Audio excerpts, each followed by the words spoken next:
H-Town, what's up? You know what time it is. It's time for the best 120 minutes of your day. The Chop Shop, the nation's number one urban sports talk show, and also your midday sports happy hour. Yours truly, Robert Hatter, alongside Jim Hicks, coming to you live. And sometimes Chris Walker coming to you live from Houston, Texas. But we broadcasting all over the world. And and guess what? I am been all over the world since I've seen y'all. Just shout out to everybody, all the birthday wishes. Had a great time. I can tell y'all a little bit about that. But share the show. When you come on the show, just make it a practice to come on. I think I've shared it. Share it. Share it. Don't just like me. Share me. You know what I'm saying? So, but I want to. I'm gonna talk about a lot of stuff, but I want to shout out. You know what I got to do now? I got to shout out to my starting five, and I met I got my skeleton crew today. I have my travel bag, my travel production studio today. I don't have all the bell and whistles. Even the camera is different. I don't have the same camera, but I can't come on. I can't go nowhere that many days without seeing y'all. I left y'all on Thursday, and I've been gone. And finally able to be back so I can be on the Chop Shop. What happened yesterday? I want y'all to. I haven't had a chance to see the show from yesterday. Y'all, some people been naughty down there in Houston while I've been gone. I'm gonna address that a little bit. But let me shout out to my starting five. Let me look. Let me check see who. Let me see. We got Daryl Anderson. We got Chris Charles. We got D Holcomb. We got Corey Michael Anderson. I'm a whole government hand. That go. Joe Lewis is in the building. Let me see. Is that five? One, two, three, four, five. Joe Lewis, and now my sixth lady of the day is Candace Williams. Hey, Candace, thank you, baby. Thank you for your birthday wishes, y'all. Let me tell you something, everybody, man. It's a great birthday. Great birthday. I got a surprise. Y'all, let me tell y'all something, man. I don't know about y'all.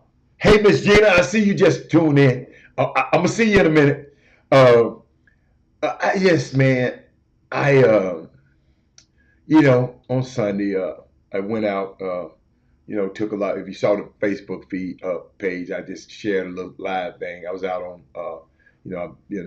just taking up boating. I like boating, being out on the water, no fishing, just ride, just out ride. So my daughter flew to town, right?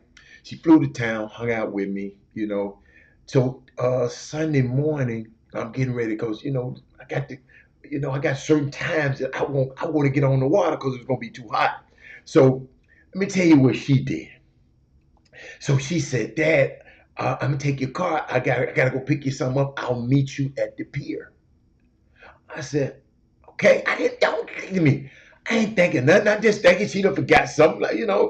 She go to the she left. So I pull up to the place, getting the boat ready and everything, and getting everything ready.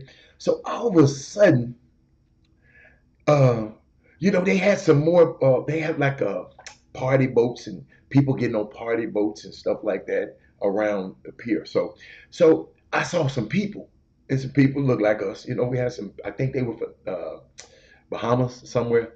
They had a party, so it was a lot of people. So when I saw my daughter walking down I don't know if y'all down the pier, down the walkway, I saw a guy behind her, but she was far away. I said, "What the hell is this dude doing following my baby?" I'm looking at that. He got to be out of his rabbit. And as he got closer, I didn't have my glasses on. Guess what, y'all? She done went to the airport, picked up my son. He surprised me. I had no idea. So I got to spend the day out on the water with them that day. So let me tell you something. I had the best birthday. Let me tell you something. How y'all be saying my birthday don't owe me that? This weekend don't owe me nothing. It don't owe me nothing. But I got surprised by your kid, just like that. All the gifts in the world. It was priceless just to see my babies together and hang and going through an experience that I'm going through boating. So it was a great weekend. I'm kind of getting teared up about it, but great weekend, but I couldn't wait to get back to mess with y'all. So they texted me. I'm getting texted. People, what's going on in Houston, y'all? Since I've been gone, y'all talk to me. Yeah, don't be shy. It's Tuesday. Share the show. Oh yes. What's going on in Houston? Uh, Summer basketball. Man, could somebody sum it up to me? Do I have any sum? Do me a favor. Do me a favor. Share the show and call all your summer basketball people. Call all your people who think the kids gonna go to the NBA. It's hot. Guess what, y'all? And by the way, I landed yesterday at the pro am. I came to Vegas yesterday, so I am the pro at the not the pro am. I am at the summer league. I saw a little bit. Had meetings all night. I mean, all night long. I mean, constant meetings yesterday. As soon as I got off the plane, I'm rolling. I mean, 4 o'clock in the morning, and it's Vegas. They don't sleep, and but it was 6 o'clock y'all time. So I was saying, man, so my body, excuse my energy today. But out here at the summer league, that's interesting stories for y'all. You know, interesting stories. Uh, it's just Anthony Ship. I just want to Anthony Ship. We are blessed to be able to have people that can take y'all behind the curtain. Sometimes you just see this curtain of the NBA, the NFL, and we're blessed enough to have people that can take us behind. I was behind the curtains. Y'all got to understand, I was with, I think, 2 GMs yesterday. It ain't but 30 of these guys on the whole planet. 30 of them. 30 of them on the whole planet. And listening to their insight about this business of basketball.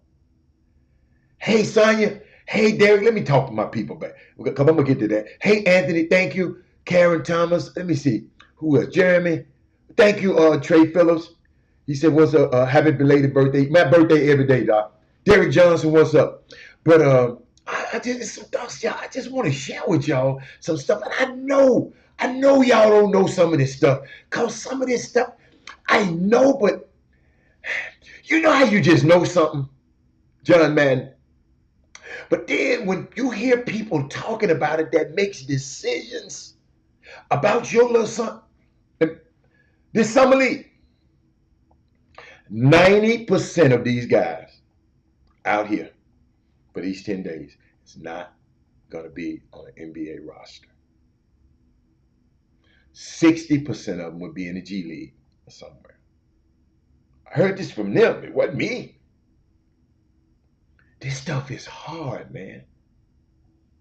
This stuff is hard. So when you see Junior out here doing what he doing, let me tell y'all something. Y'all got to applaud this dude. Let me tell y'all something. And guess what? He got more work to do. See, y'all, I've been blessed enough to be in this business for 30 years. And I've seen the guys that were the MVPs of the Summer League, John Madden, the MVPs. Man, they don't bust a grape. Jimmy Fredette, Jeremy Lin. I mean, he made a little money. Anthony Morrow, Josh Selby. A lot of y'all don't even know who Josh. He was MVP of the whole Summer League, the most valuable player. Now I don't know if y'all been checking it out, but I know if y'all watched it a little bit. They give a trophy. They give a trophy. I didn't know they give a trophy for the Summer League championship, and they give you rings out. Wait a minute. Next drink at the. No, I ain't gonna drink now. I ain't drinking nothing. Hey, I'm drinking water. Michael Jordan. You know, eating a little bit more healthy. I ate a little late last night. It's the first time I did it in a few days, and so. But it's just so much stuff going out here. Y'all got to realize the NBA. Uh, I'm gonna go here with y'all. I got to talk to y'all. These people watch everything these boys do.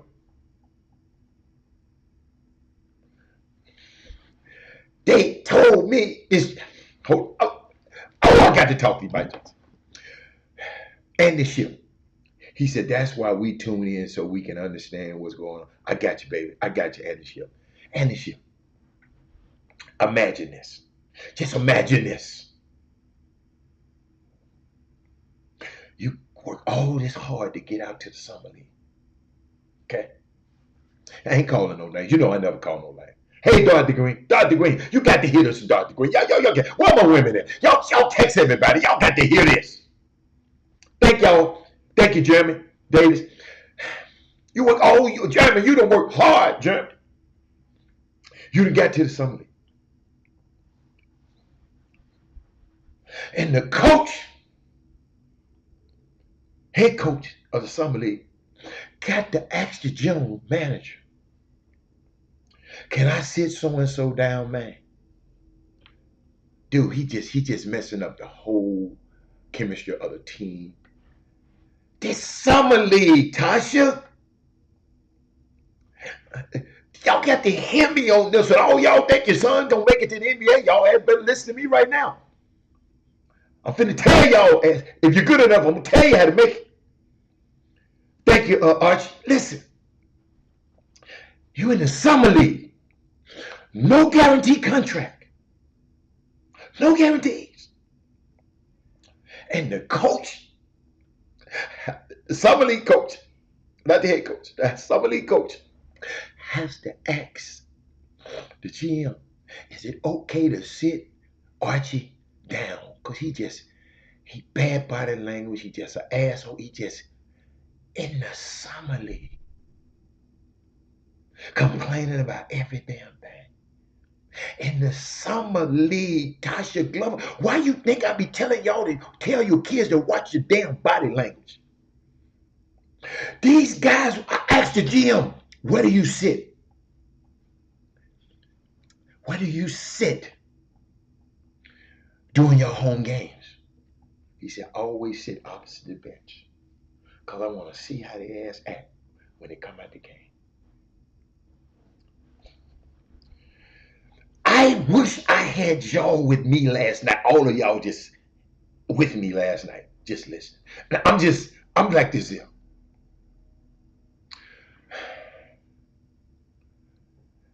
Now, all that definitely matter. Let me tell you something.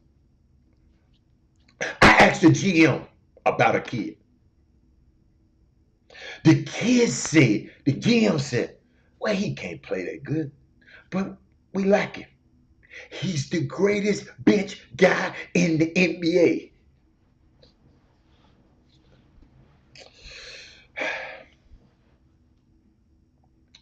Did y'all hear what I just said? Yeah, Junior played tonight. The Nets play at 5. As soon as I leave the show, you know I'm headed to meet check Junior out. As soon as I get off the show. But y'all got to listen to me right now.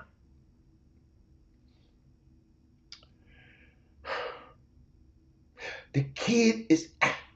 The GM know he can't play. He good, but he ain't good enough to be on no NBA team. But the kid know he's not gonna ever play. And the kid ain't gonna be over there and be no problem.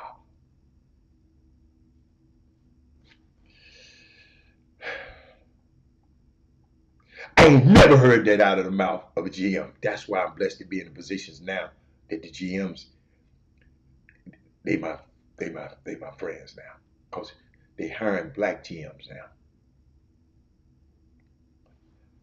Y'all got to hear me. This stuff starts when you're young. Listen to me.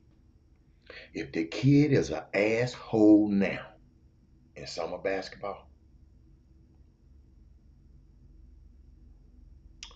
it's a great chance he gonna be a butthole if he ever think about making.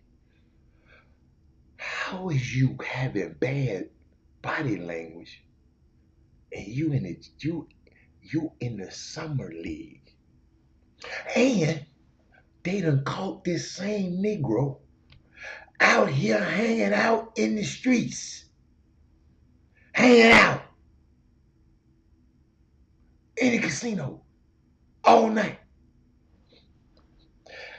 That means you didn't come out here. You can't hold up for 10 days, young man.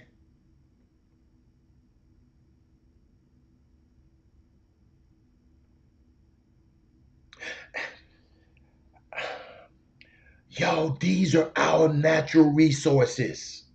We put all this time, we put all this effort inside of these kids, all this time. Mama flying. Man, I got a young mama on here right now. She got two twins, and she over here with her daughter playing volleyball, running track, and then got a son over here going. And you mamas all over the place, and I love y'all. But we put all of this in our kids for him to come over here and just jack it clean off. Jason Peters, I'm sitting there just saying, and Jason Peters, I know y'all been watching. If you're watching Summer League on TV, it's even worse. It's even worse in person. I just like a lot of the guys that are here. I came out here for meetings, and I'm coming out here to support Junior and all the U of H players. Let me show you something. U of H. Let me show you what the U of H doing. And I'm gonna get back. Can you imagine somebody talk to me having a bad King Sticks, bringing your ass all the way to Vegas to have a bad attitude, not playing that? Dude, this all a test. Didn't I tell y'all before this stuff, all this audition? Didn't I tell y'all this before it got out there? They watching everything these players do. Listen, let me talk about U of H. Remind me to tell y'all about it. Whew, boy. I'm gonna show you how this NBA is. This NBA. I got to share some of this stuff. Let me hold on. Shout out to U of H. U of H. Let me tell y'all something. Let me see. They got Quinn Grimes with the New York Knicks. They got Amani Brooks with the Toronto Raptors. They got Josh Carlton and Kyler Edwards with the San Antonio Spurs. Kyler ain't played that much yet. You got Taz Moore and Bryson Grisham on the Brooklyn Nets team. You got Nate Hinton. I saw him in the hotel the other day from the Indiana Pacers. You got Justin Gorman from there. Talk about the Summer League, man. I'm out here right now. I'm going to show you how the NBA is. They explain to me about players' production. Y'all listen to me. This player here is a great player on my team, a starter. But when I got to play him over 30 minutes, he get to making the turnovers, stupid turnovers. He get tired. I need him to be a 28-minute guy. He think he's a 40-minute guy. This how they think from up top. Y'all, I'm taking you behind the curtain. They got one guy. I can't say his name because y'all know what I'm talking about. They got one guy. Very energetic. Very helpful. Been on a lot of teams. Check this out.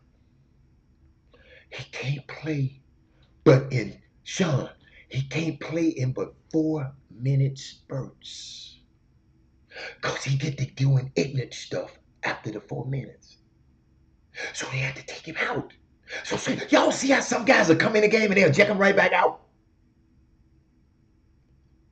Turnovers is one of the worst things you can do in the analytics. Turnovers, because what? You give the other team what? Extra possession. You got players that's all stars for 28 minutes. But he think he. Then I found out, I heard this term. If he know who he was, we wouldn't have this problem. If the player knew who he was and what he was, Sean, Sonya, if he know who he was,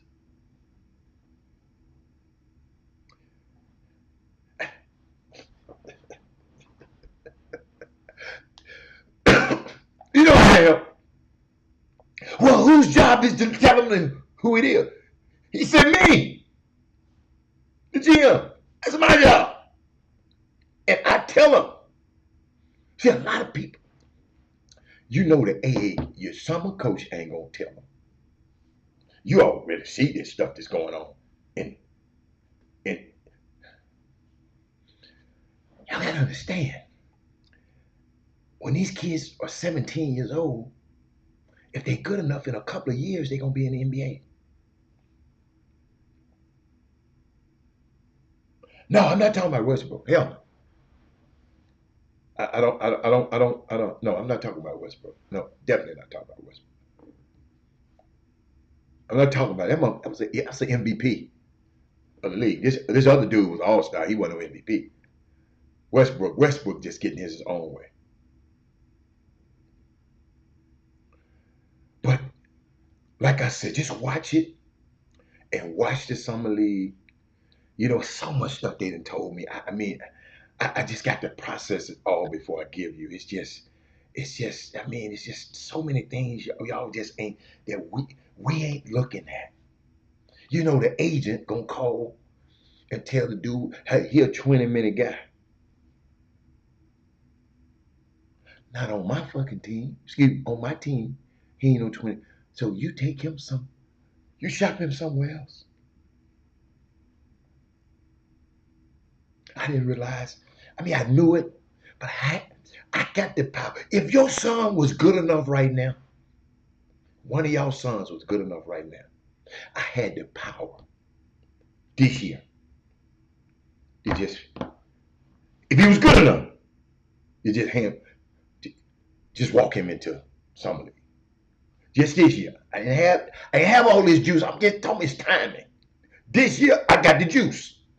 Because they trust my judgment. But it's just, Sean, you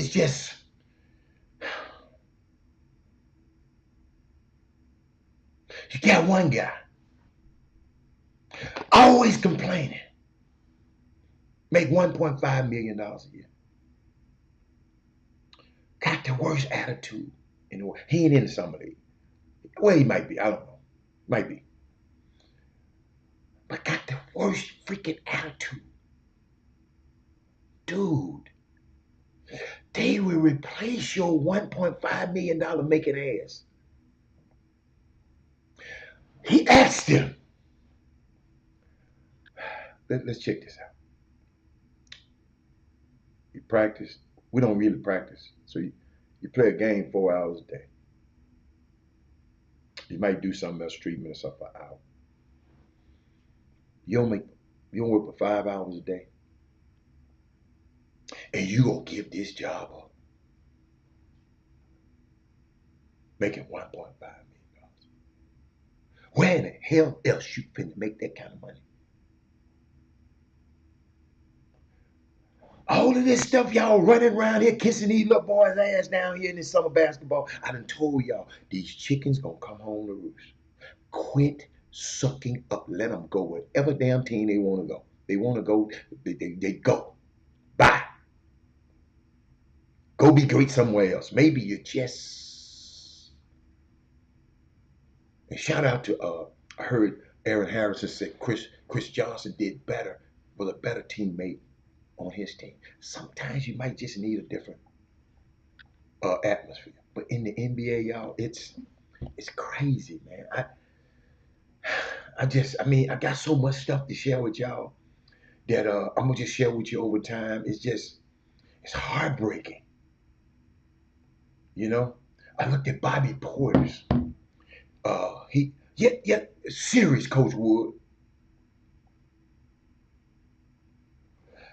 And I'm not going. I haven't seen Michael Jordan. I can't tell you who the best player, because Michael Jordan, this summer league, See, I don't want to bust your bubble.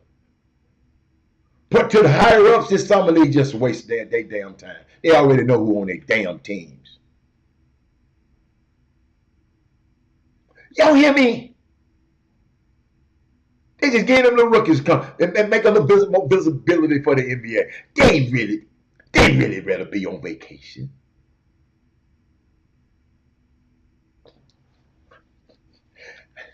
See, when I take you behind the curtain to show you the real wizard, you know, the man behind that play, it's a man behind the screen. Yeah, it's good with us. Our sons playing, junior playing. They know. They already know.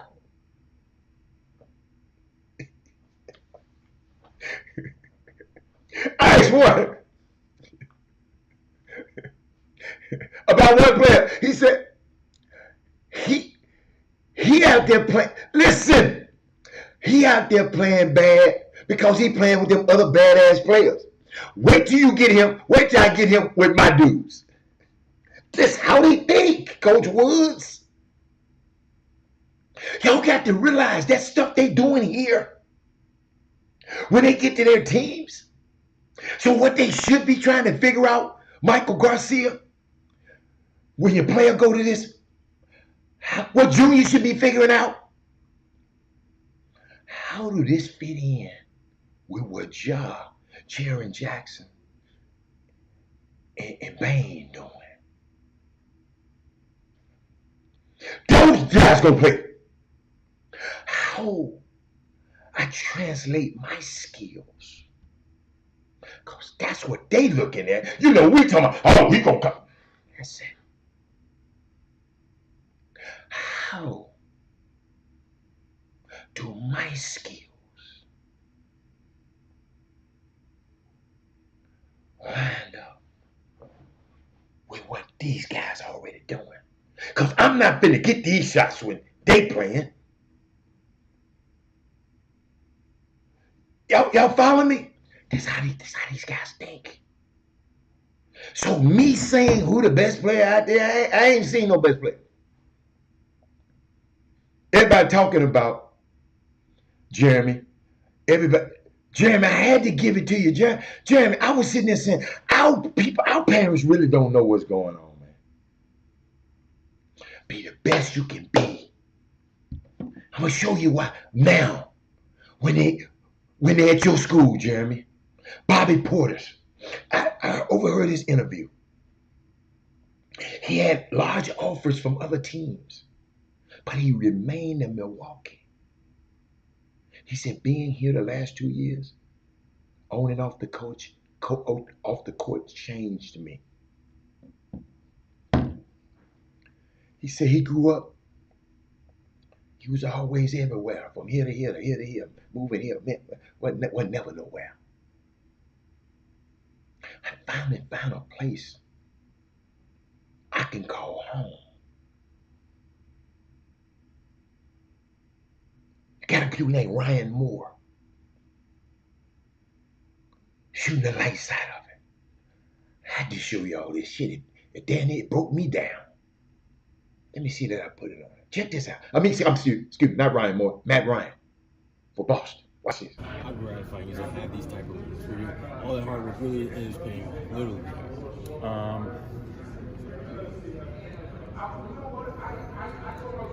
It's pretty emotional. It's been a crazy 11 months. I was home for a year and a half.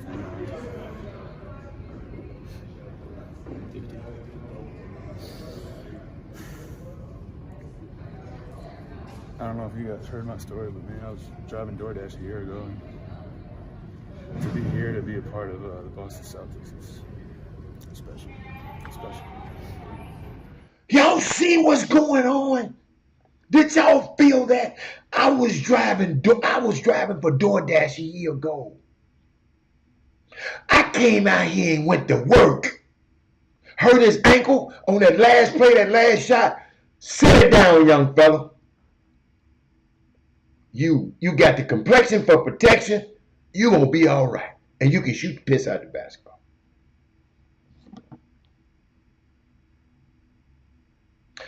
keep telling y'all, every summer league have the MVP. Every summer league have an MVP, right? Since 2012. Let me give y'all some names. 2012, Damian Lillard.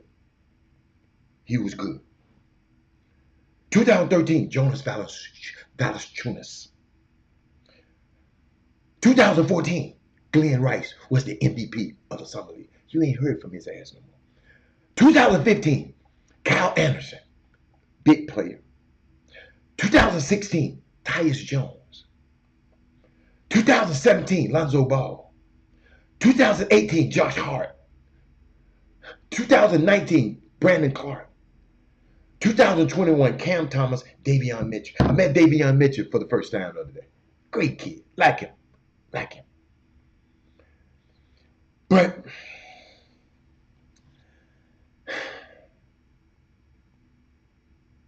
so people out here really want this stuff, y'all. So you come out here want to go hang out with a non-guaranteed contract, and the coach for the G League, I mean not the G League, the Summer League, said, Coach, is it all right for me to Mr. GM, is it all right to sit him down? We just don't even want him to play. Period.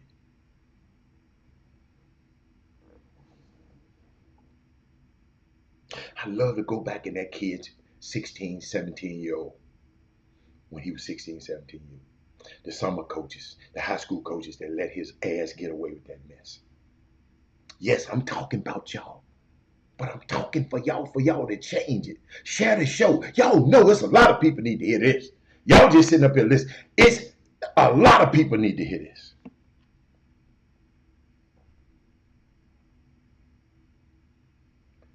Then I think about I saw this story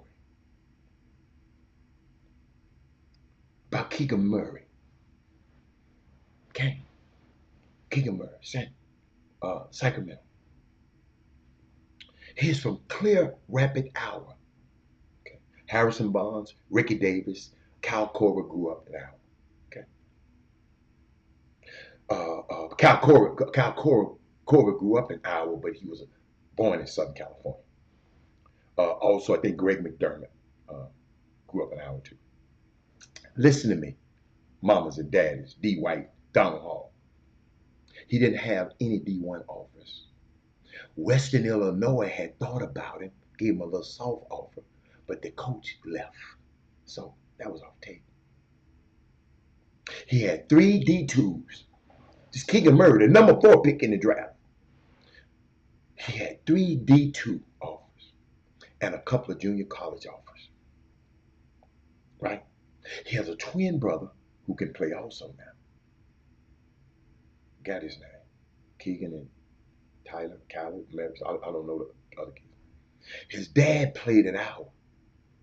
His dad said, no, we ain't going no junior college, dude. We're going to prep school. They went to this prep school in Daytona Beach, Florida. Y'all might know. It ain't known for no putting out league players. It's the 4th pick in the draft. Lottery pick. Keegan now wanted to go to JUCO. Dad said no. But he had good numbers in high school. So all of you dudes, man, Marcus Sloan saw me, Jimmy and Doug and Robert Carroll, all of them that saw me, and I saw still ain't got no scholarship. Ain't got no D1 scholarship. So, had good numbers in high school. Probably was all district. You feeling me? I don't know why he fell on that radar. He had good size. Madonna said, hey, Hannah, I seen Sam Cassell working out hard. I got that. I got to play that. Thank you, Madonna. That was crazy. Wait a minute. Herb said, I couldn't see it, Herb. I'm not with that. Yeah, we ain't talking about you, Herb. But Herb, it ain't enough for Herb Baker to get in kids' ass. You ain't but one Herb. You can't discipline all the kids. You're not a high school coach. Yes, you are now. You are now. We need some more guys that just said, look, man, y'all got the man, it's some people that I love to death. But I disagreed with how they were doing things. And I just stopped messing with them because I didn't want whatever was coming, and I didn't want it on me. You follow me? So all of us, man, we got enough people on it. And I know we got some people up here are being a little lenient with the mamas, these kids never do no wrong with mamas. So mamas, I love y'all, but when y'all come talking to me about stuff, I don't care if you play basketball. Y'all coming from a different place. Y'all coming from a different place.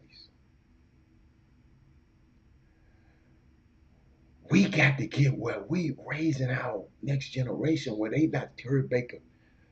You can't come up here to the summer league. Your ass might not make it anyway. But then you up here giving them an excuse for the summer league coach to say he don't want to play. Y'all didn't hear me. The head coach did say it. The guy who they had running the summer league said, we just don't want this dude around. Tamika, it's just not enough in your house. We need some more Tamika. We got the Tamika. We how we gonna get the other parents to understand? How we gonna get these parents, y'all quit being groupies, man. That's your son. That's your daughter. Quit thinking, oh, I don't want to get left out. He might. But let me finish talking about Keegan Murray, because I got to tell the story. This dude had good size, man. He goes to prep school in Daytona Beach. Play well. Come back, play well enough. They said, okay, come back and go to his dad's alma mater, which is Iowa. His dream school, because he's from Iowa. He said the first question he got when he came back to Iowa was he a walk-on? They didn't even respect him in his own state.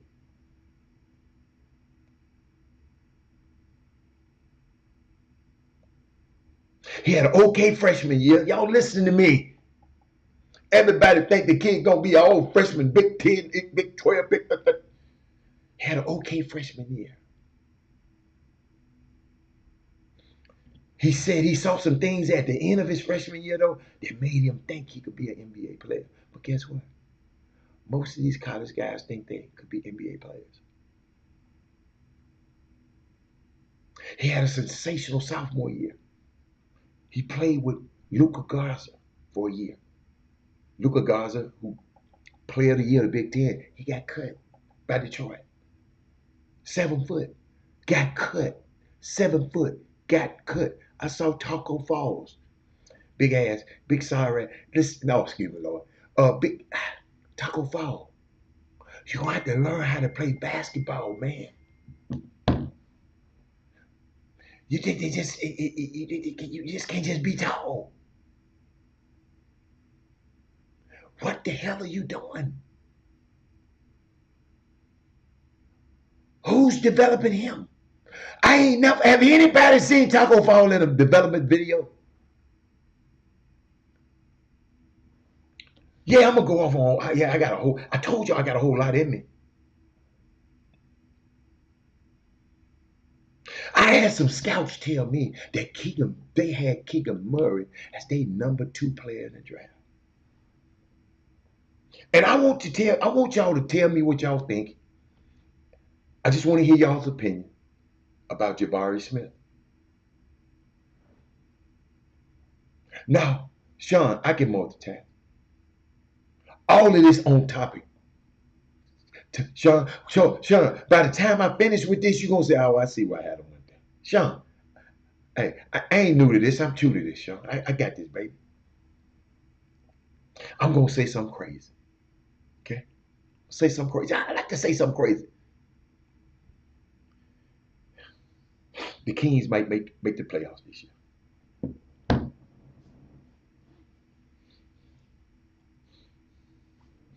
I'm waiting.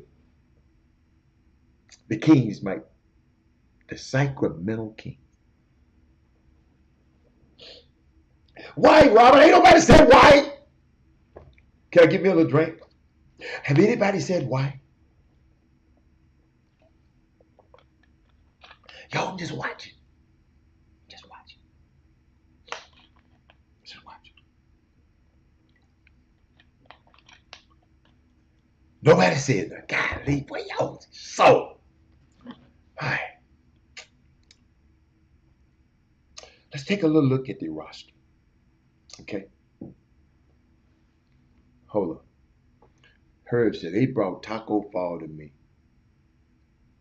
an hour after he landed in America for the first time. Herb, I'm talking about who dealing with this boy right now.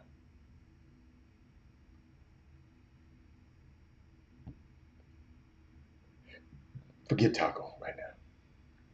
I'm finna look at this Kings roster. Herb, you should be elated that I said the Kings might make the playoff. Yes. Jeremy Davis. Jeremy Davis, you've been looking at, think about it, Jeremy Davis. But David, you should have asked me why. Yes. You should have asked me why I think that way. Share the show, y'all. They got Kevin Huerter. Okay. Shoot. You got De'Aaron Fox. Malik Monk, another shooter. Talent-wise, you got the top 5 pick, Keegan Murray.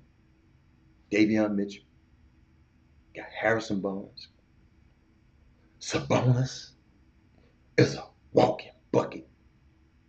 Rashawn Holmes, great utility man.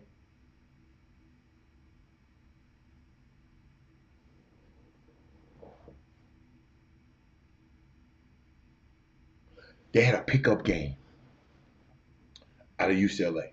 And it might have been in UCLA. But Russell Westbrook was playing Kevin Durant, Russell Westbrook, Kyrie, all of them out in LA, everybody in LA playing, right? Nobody had on their team gear but Sabonis. Sabonis been bought in to Sacramento. He liked the lifestyle. He liked Napa Valley. It reminds him from overseas. He liked to get in the car and just drive up and down in the Napa Mountains. Sabonis, you got a star. Now, superstar that's bought in. But the reason I say it is they got Mike Brown. Mike Brown. Mike Brown believed. Corey, I love you, baby. Look at Corey wrote. Corey. Mike Brown teaches and believes in defense. He one of the great. That's the one who devised. That's Stephen Curry's them defense. When LeBron was a great defensive player, it was Mike Brown. Corey, the great one, Corey, I love you, Corey. Mike Brown. I had to mention the players. Mike Brown can whisper in the ears of complex guys. He was able to calm down Steve Jackson when he's out there with Pop. He was able to calm down as much as you can Draymond Green. He's a steadying force. It's a little corny, a little nerdish quality. But he the one LeBron said taught him how to play defense. Corey, that was great when you said it. Corey said, yeah, I know they can play, but Robert, now they got a guy. That's all he believes in. The Kings, Corey, to your defense, the Kings' history of defense is atrocious. Great analogy, Corey. That's why I tell y'all share the show. I got some. But I think Mike Brown evolved when he started coaching the Nigerian team. Y'all remember the Olympics? He had to build Nigerian's basketball team from scratch. Still have a lot of challenges to go. He's been trying to follow the USA model, looking for young talent. He had a camp before the Olympics where he invited probably 60 players in his pipeline. A lot of them were Nigerian Americans. They just wasn't ready. He didn't get paid for it. Whatever he got paid, he put back into the program. This is Mike Brown. But he did something the other day, over the summer. He went with Fox and all the guys who were still, Keegan Murray, all of them went to Napa to hang out with Sabonis. Yeah, hit that like button. Hit that thumbs up button. They went to, check this out.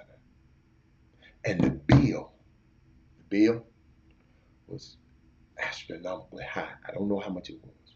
It was so high when he took them to dinner. If you go to Napa Valley, you'll understand everything out there expensive. But the bill was so high that the Kings brass, when he turned that report in, they said, whoa. Is this bill right? I don't know how much it was. They must have been ordering. I don't know. He said, yes. That's what Mike Brown said. Watch this. We have to show these players we're doing things first class around here. Can't be coming out here taking them to nowhere. We got to show that it's a new sheriff in town. It's Mike Brown in town. There's a meeting today, y'all, out here in Vegas. I'm in Vegas. If you don't know it, I'm in Vegas on location right now. As soon as I leave the show, I'm going straight over to the Cox Pavilion and check Junior out, Junior Lawton. There's a meeting in the NBA today talking about the take foul rule. You know how guys just grab people when they get past them with their lazy asses? They finna stop that. I don't know how they're gonna do it, but I think it might be like the European model, the international rule. I mean, it's a technical foul, and you get a shot, and you get the ball. So they trying to shorten that. They trying to stop that. But we're gonna take a quick break. I'm gonna come back. I'll see where Jim. I'm gonna see where Chris is. I got some more stuff to share, y'all. But oh, boy, golly, I've been going. I've been going. Hold up. Let me find something for you. Hold on. Let me find my stuff, man. Hold on. Here we go.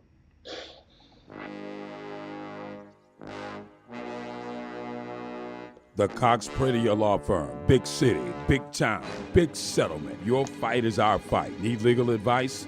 You know who to call. Personal injury, wrongful death, car accidents, premise liability, serious injuries. 1-800-HURT-NOW.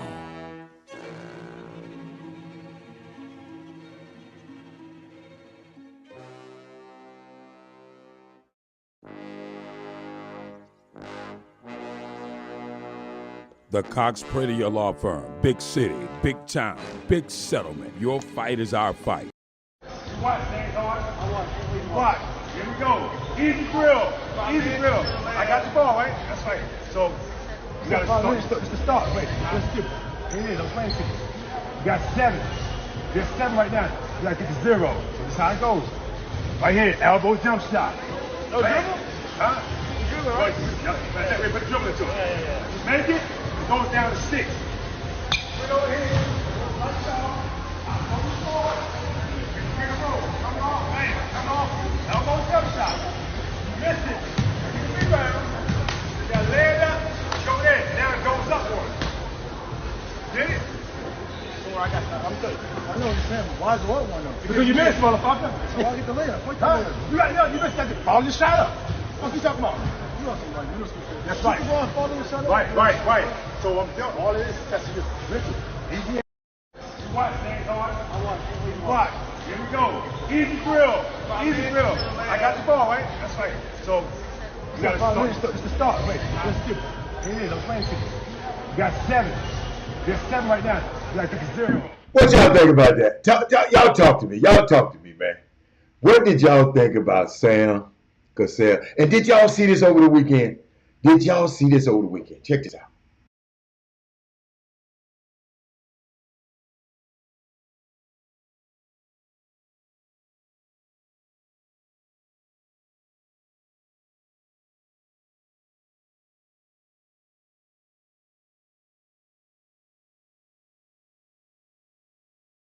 Yo, that's in San Diego, I think. See, what's so funny? I remember that drill. Sam used to take my son through that same little drill, man. You get stability, y'all. You got to be able to make shots from mid-range. If your ass miss, it goes up. You're trying to get it down to 0. If you miss, it goes up. If you miss, you got to go make the layup, but your score gonna go up. You gonna have to keep running until you get that thing down to 0, man. And I loved it that Sam. I just loved it. I did. Minnie said, "Yeah, 2 of my favorite people." You're absolutely right, Minnie. Yeah. But you know what? I'm glad you said that. We got parents that don't curse. Let me tell you something, man. Is it possible to be a disciplinarian without cursing? I'm gonna get it to you, Jeremy. Jeremy, Jeremy, what I'm gonna do? I'm gonna have Sam do a video for you and explain it to you, and I'm gonna send it to you. Okay? I think I know what it is, Jeremy. Jeremy, I'm gonna explain, but he gonna explain it. You start where he was from. You dribble in, take a shot from the elbow. You make it, your thing go down to 6. Point. You start at 7. So everything started at 7. You run to the other elbow. You come back, shoot another shot. You make it, your score goes to 5. But if you miss it, you got to catch a rebound, make the layup, but your score go back up every time you miss. You got to keep doing that. It looks easy, but it's your ability to make shots, Jeremy. Jeremy, your guys gonna be mid-ranging folks to death doing that drill. I should have told y'all about it a long time ago. Sam ain't gonna use but it was unique. I mean, my son used to be crying. He'd be but Jeremy, you just got to have the ability. Jeremy, if you off the run and you make 7 straight shots, guess what? You in there. But then you miss one, then you miss another one. You up to 8, you up to 9. Then you got to get it all the way back down. It sounds simple, Jeremy. Jeremy, boy, you gonna have fun with that one. You gonna have fun with that one. Everybody can be on their own court doing the same thing, but you gotta run. Can't what? And he told James, you missed MF, whatever he's talking to James. That's the man don't be talking to my man like that. Talking to John James like that. But wait, yes, Coach called. He called. Yeah, listen to me. I don't mind a coach using profanity. My son's high school coach didn't. Coach Williams didn't. I never heard him. You might say, man, you got to bust your ass to get here. But we got to. But can you talk to kids today? Archie said he ran a similar drill when he trained. Did it all 3 levels. Okay. If you miss a 3, you go back to yeah. Hey, forget them 3s. Forget them 3s. Cause these are non-3 shooting folks in the world out here. Listen to me, y'all. Let me tell y'all something. If Lil Johnny ain't in the gym hitting 7 or 6, at least 6 is the release. 7 out of 10 threes, his ass shouldn't be shooting them in the game. Cause his percentage gonna go down in the game. But guess what? I got my dude. I got my dude on the line right now, and I'm gonna bring him in. Right, you know how I introduced y'all. Y'all notice how I introduced the show. I said I'm Robert Hatter, joined by Jim Hicks, and sometimes Chris Walker. Guess what? This is one of them. Sometimes we got it. What up? We got him in the building today. What's up, baby? What's up, squad? What's the deal, baby? I hear you already preaching already what we talked about earlier. Yes, Chris. Chris, you said something to me today. Man, them dudes reinforced what you already knew. But Chris, they was telling me some stuff I didn't want to hear about my players, man. You know I love the kids. You know you the one coming to the gym. Man, what are you gonna do? He ain't going pro. What is he talking about? No, that's you read it wrong. That's not what I do. What I do, I come in and they say I got feedback. I got feedback. No, not on mine. No. Okay. No, you good. So what happens is I come in the gym and everybody's telling me who a pro is, and I'm saying, oh, listen. This is what I would encourage everyone to do. I talked to you about this earlier. I said, you got everybody's hyped about the G League. They got to realize the NBA Pro Summer League. Okay, there's an echo. Okay, well let me hold up. Hey, I'll be prepared on you, buddy. We gonna get it out of there, y'all. We gonna get it out of there. It's probably me, Chris. How loud? I'll wait till you do what you got to do. No, Chris. How loud? How the volume on your computer? Could you turn it down a little bit? Yeah, just turn it down because it's feeding back into mine. Okay. That's all. Good now? I don't know. We gonna find out. Yeah, I'll wait till you. Let me get. Well, man, thank you today, man. I want to make this point to everybody. I need you. Hold on. Women Rock Wednesday, because I'm ready to go at some. I'm ready to go at some women today if they talking mess. Okay. Hey, let me tell you something. What? Who's the girl that won WNBA MVP? The All-Star game. I missed it. Woo. What's her name? What? Boy, look at Corey crazy. What's the girl name that won that? Hold up, who on here? Trey Phillips. Trey Phillips. Who does the women's basketball? They know. They say I'm good now. Who was the girl that won the MVP of the WNBA All-Star game? I don't know, Chris. I didn't see it. Trey, no. She had 30 points. She was. Woo! Let me look at it. Yo, let me look at it. Let me tell y'all something. If y'all think, Hatter, I know you watching the G League. I call it Summer League because it might as well be the G League. Okay. Because we'll talk about that in a second. Okay. You know what? I'm gonna go into the women's basketball thing in a little bit and Women Rock Wednesday. But let's get back to what Women Rock Wednesday tomorrow, dude.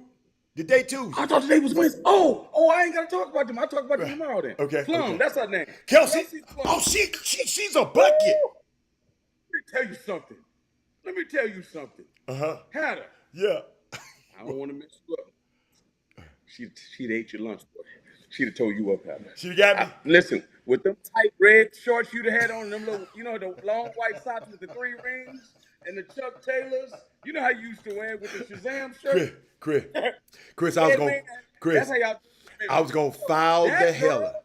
I was gonna foul the hell out of her.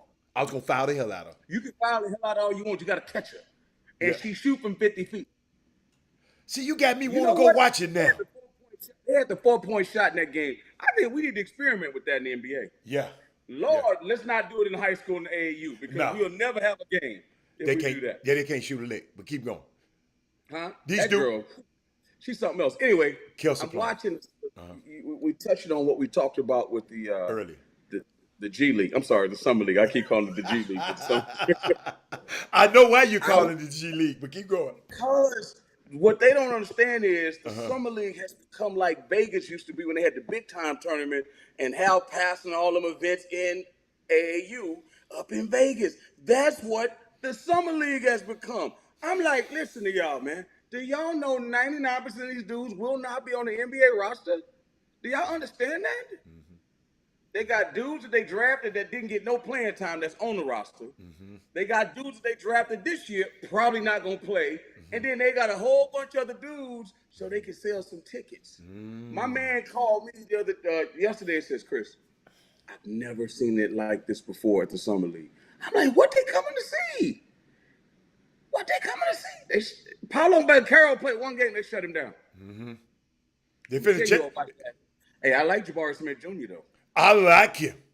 It's amazing how his name was Jabari Smith. Now it's Jabari Smith Jr. Well, Daddy won't know he's junior now. I'm just saying it was just Jabari Smith before, but now it's Jabari Smith. I said Smith Jr. I'm like, where did Jr. come from? Okay. Anyway, my point is, it's amazing how they have turned that into a spectacle. Yeah. And Hatter, you and I talked. Right. They love them hotel rooms, don't they? Ooh. Hey, man. People don't understand. If you go to Vegas on Sunday, Monday, Tuesday, Wednesday, Thursday, you can get a room for $12 a night. You can get a room, not no more, not this week, not during the Summer League. Hold up. Monday, Not during the Summer League. Tuesday, and Wednesday? Oh, where I stay? Oh, my goodness. I don't even want to talk about it. Unbelievable. I don't even want to talk You about it. used to be able to come there and just stay They for pay you. nothing. They pay you to come. On Monday and Tuesday and Wednesday. Dude, They make their money on Friday, Saturday. Right. That's where they make their money. They reversed it this time. They reversed it. They reversed it. And they killing you at the Summer League. I mean, it's just, and I'm like, dude, and you know what the best thing about it is? The league has got it figured out. LeBron show up. Melo, they interviewing him last night. D-Wade. Yeah, I mean, everybody show up. It's unbelievable. It's the who's who. The marketing is crazy. It's the who. Coach, it's just, and do you know who did this? Warren Legare. He was the Warren Legare, yeah. Legare. He wasn't Yeah. just an also-ran agent. He wasn't really no great agent. That man found his niche. I remember the first time. He was also an agent, but he represented all the coaches. Yes, but he used to he used to represent players first though. Yeah. But he represent. But guess what, Chris? Chris, this thing is a Chris, you used to just go in there. You can do whatever you want, Chris. Not how to not do whatever you want. Sit wherever you want. Yes. What? Try to do that now. Dude, now they got the pass. Your picture is on the guy on the lanyard now. You just can't get no pass. You know what I love about the NBA now? You know, Chris, you've been going the last couple of years. You know what I love? Especially since COVID. They don't deal with paper tickets no more. Nah, they don't. Hey, you ain't got to worry. Hey, homeboy, I'm emailing you your tickets. Yeah. I'm gonna email you tickets. And then you can in turn email them to somebody else if you want to share. That's the best. Yeah, that was the best. I mean, I'm going to Yankees game tonight. That's the best. And they email the tickets from MLB. I mean, yes. It's that's the best. I like that. I love that, Chris. But did you see that boy Mushi? I forgot it now. Mushi. He dunked. Oh my God! Did he dunk? They got some athletes now. We ain't saying they didn't have no spectacular. I mean, moments. but how is Scrubs playing against Scrubs? I mean, it's not. They're not playing against the real two. Good I mean, calling them. I take that back. Not Scrubs playing against Scrubs, but I mean, they playing against their peers. I mean, they playing against dudes that's been drafted. I like that. I like that. You know, that are trying to make it, and you see some of those guys trying to make it. You just like, man. Hold up! I found out too. There's a whole lot of favors going on. Oh yeah. And you know what it's called? I got another word for it. What? That Jimmy Hicks will love. It's called offers. Fake offers. Fake offers. Fake offers. Listen to me, y'all. Y'all got to hear me, King Gamble. But Chris, explain this to me. I don't know if you heard me earlier in the show. Chris, I said, Chris, you got me calling a G League. A summer league coach told his GM, hey man, I don't want to play this guy. He got the worst freaking attitude. Can I just sit him down and not play him no more? Yeah. He ain't got no guaranteed contract. He ain't got no and he's an asshole. And then they called him. No, tell him the other story. No, that you got a better one than that, the 1.5 million story. Tell him that story. The man, And I told him that one. I got one from the same team, Same and I'll team. tell that. The man said, man, come here, man. See, that's why we got to have, y'all got to realize the Lakers didn't get Darvin Ham because of X and O's. They know Darvin Ham ain't going to take no crap off of that situation he got. Well, let me back it up. He does know X and O's, but that's not primary. Yeah, I said they didn't get him for the X and O. Yeah, And maybe I need to. You're right. I'm sorry. Absolutely. I'm glad you said that. Thank you so much.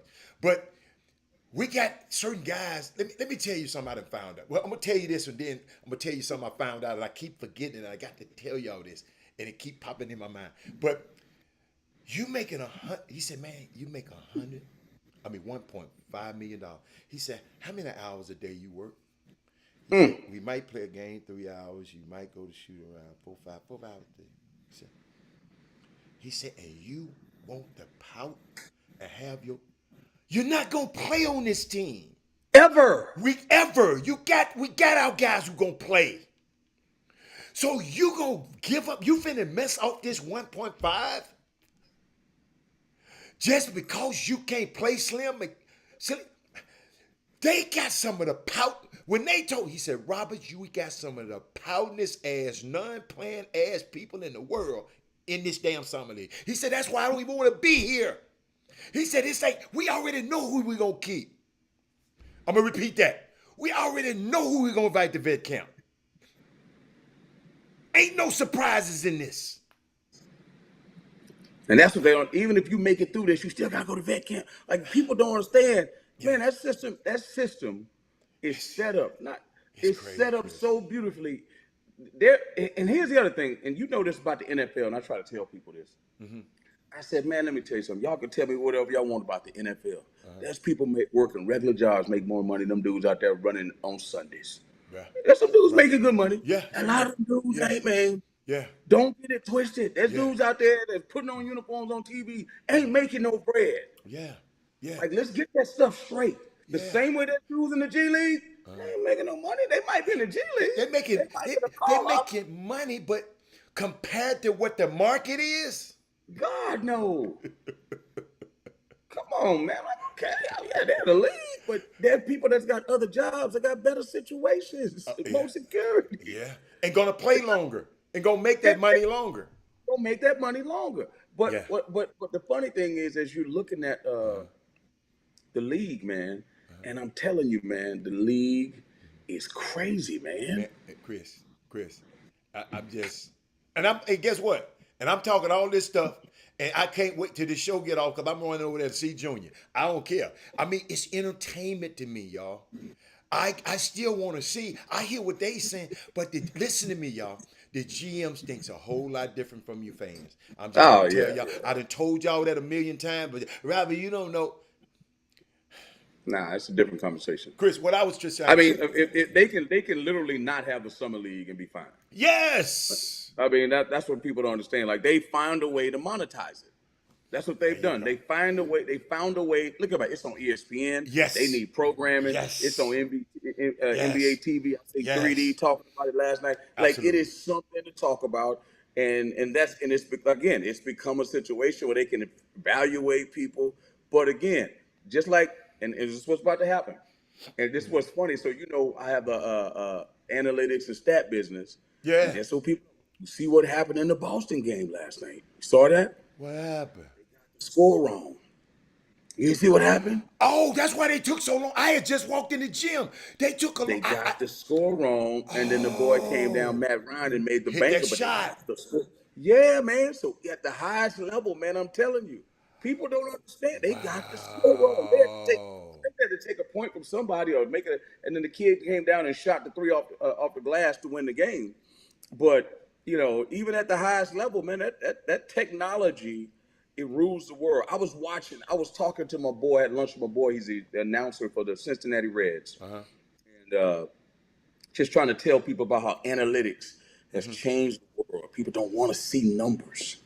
Like, I don't even watch you play no more. I look at, hey, give me them numbers. Give me them numbers. People are, oh, all right.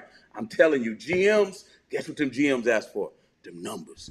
You think Steve, who's the guy that owned the Clippers? A bomber. The guy Jack Ma. Bomb. Jack Ma. Obama. You No, think you talking Obama be like, Obama and Joe Tsai. Josiah, you think Yeah. Josiah be like, oh yeah, I like the way he played. Be like, hey man, show me them numbers, man. We making some money or what we doing? We losing or what's going on? Oh yeah, they'll be like, oh, I don't like Kevin Durant, I don't like Kyrie. At the end of the day, as soon as the meeting over, hey, show me the projections of next year so we can talk about advertising and all that. Based on what, Hatter? Numbers. Now, let me show you something, Chris. How important what you and Alan Branch is doing with your company. I'm sitting there talking. And I don't want to call the player out because I just don't, because y'all going to know who I'm talking to. But he said, Robert, we got a bad dude right here. You're an all-star. But he's bad for 28 minutes. Y'all keep up with that 20. After the 28-minute mark, he get to throwing that ball. He throw that ball to any goddamn body. He throw it to anybody. Tired. He said he tried. Yes, he tried. Usage rate too high. Yes. And then he said he got one dude, he said, he gonna be a valuable part of our team, Robert. But we can't play him but 4-minute spurts. That's right. Cause he get to doing the ignorant stuff after he played 4.5 minutes. That's why what y'all do is so valuable. But listen, the people don't understand. In the next, I talked to a scout the other day and a GM. In either the next CBA or the CBA after that, the rule that they have to go to college after 1 year will be gone. That rule will not exist anymore. So the NBA sees the world through numbers. They see the world through numbers. Yeah, they draft on potential. There's certain guys, but at the end of the day, when they really start looking through it, they start crunching them numbers. When they get in the room and there's 10 of them in there, all them regional scouts and the owners and all that. Guess what they pull up? They pull up the numbers. They talk about free agency. What they put up, Hatter? Numbers. The numbers. They pull up the numbers. That's what they pull up. Hey man, how efficient is this dude gonna do? It's called projection modeling. How good can this dude be in 4 years to justify us paying this dude $40 million a year for the next 4 years? We gotta project. We gotta do something. We just can't do it based on emotion. We gotta have similarities. We gotta have, okay, in the last 10 years, this many guys have gotten paid this much money that are just like this player, and this how their career ended. Are we making the right decision? Adidas and Nike with Trae Young. Nike wanted Trae Young, but you know what they said? Hold on, man, this dude's 6'1". How many dudes 6'1" that we didn't give a bunch of money to them paying out? Let Adidas pay him for 4 years, and we'll see what's up after the 5th year. You think I'm coming from? Even then, analytics and numbers. Boy, it's coming to high school. Boy, it's coming to high school. You are on it, boy. I'm telling you. I mean, just the stuff. I done forgot because I had another one I need to put in my mind. But it's just so much information that I was just getting yesterday about this league. I mean, one GM said, "Man, if it was up to me, we wouldn't be here. We already." In other words, it's just a waste of our damn time. Well, think about this, Hatter. They already. Let's take football for instance. Let's take football for instance. Okay, Tom Brady's the quarterback. Yeah. They got a backup. Yeah. Leonard Fournette. I mean, like they know who the main dudes are. Yeah. So in football, it's the same as basketball. There's 15 guys on the roster. Only 8, maybe 9 are playing. 53, you mean? Oh, you talking about basketball? Oh, basketball. There's 50 people on the NBA roster. Okay. It used to be 13. They made it 15 now. No, it's 17. It's 17. Okay, 17. You're right. So now, out of those 17, 2 of them are those dudes that ain't never. They the ones carrying the water. Hold on. They got LeBron knee brace, and neck brace, and mouthpiece. They hold the mouthpiece in his hand. They don't put it in the cover. They hold their hand. But you just triggered something from me, Chris. You just triggered something What's from me. Because I told you I was getting so much information, I couldn't take notes because the information was coming too damn strong and too fast for me last night. Chris, some teams, guess what they doing? Coach, you get 15 contracts, okay? And you get two ways. I'm going into the season. I'm going to the camp. I'm going into camp with 14 guaranteed. I'm gonna have one of my G my two ways. Oh, G like League. My two ways like he is the 15 man. I'm just gonna have it like that. He said, "Cause it's a lot of."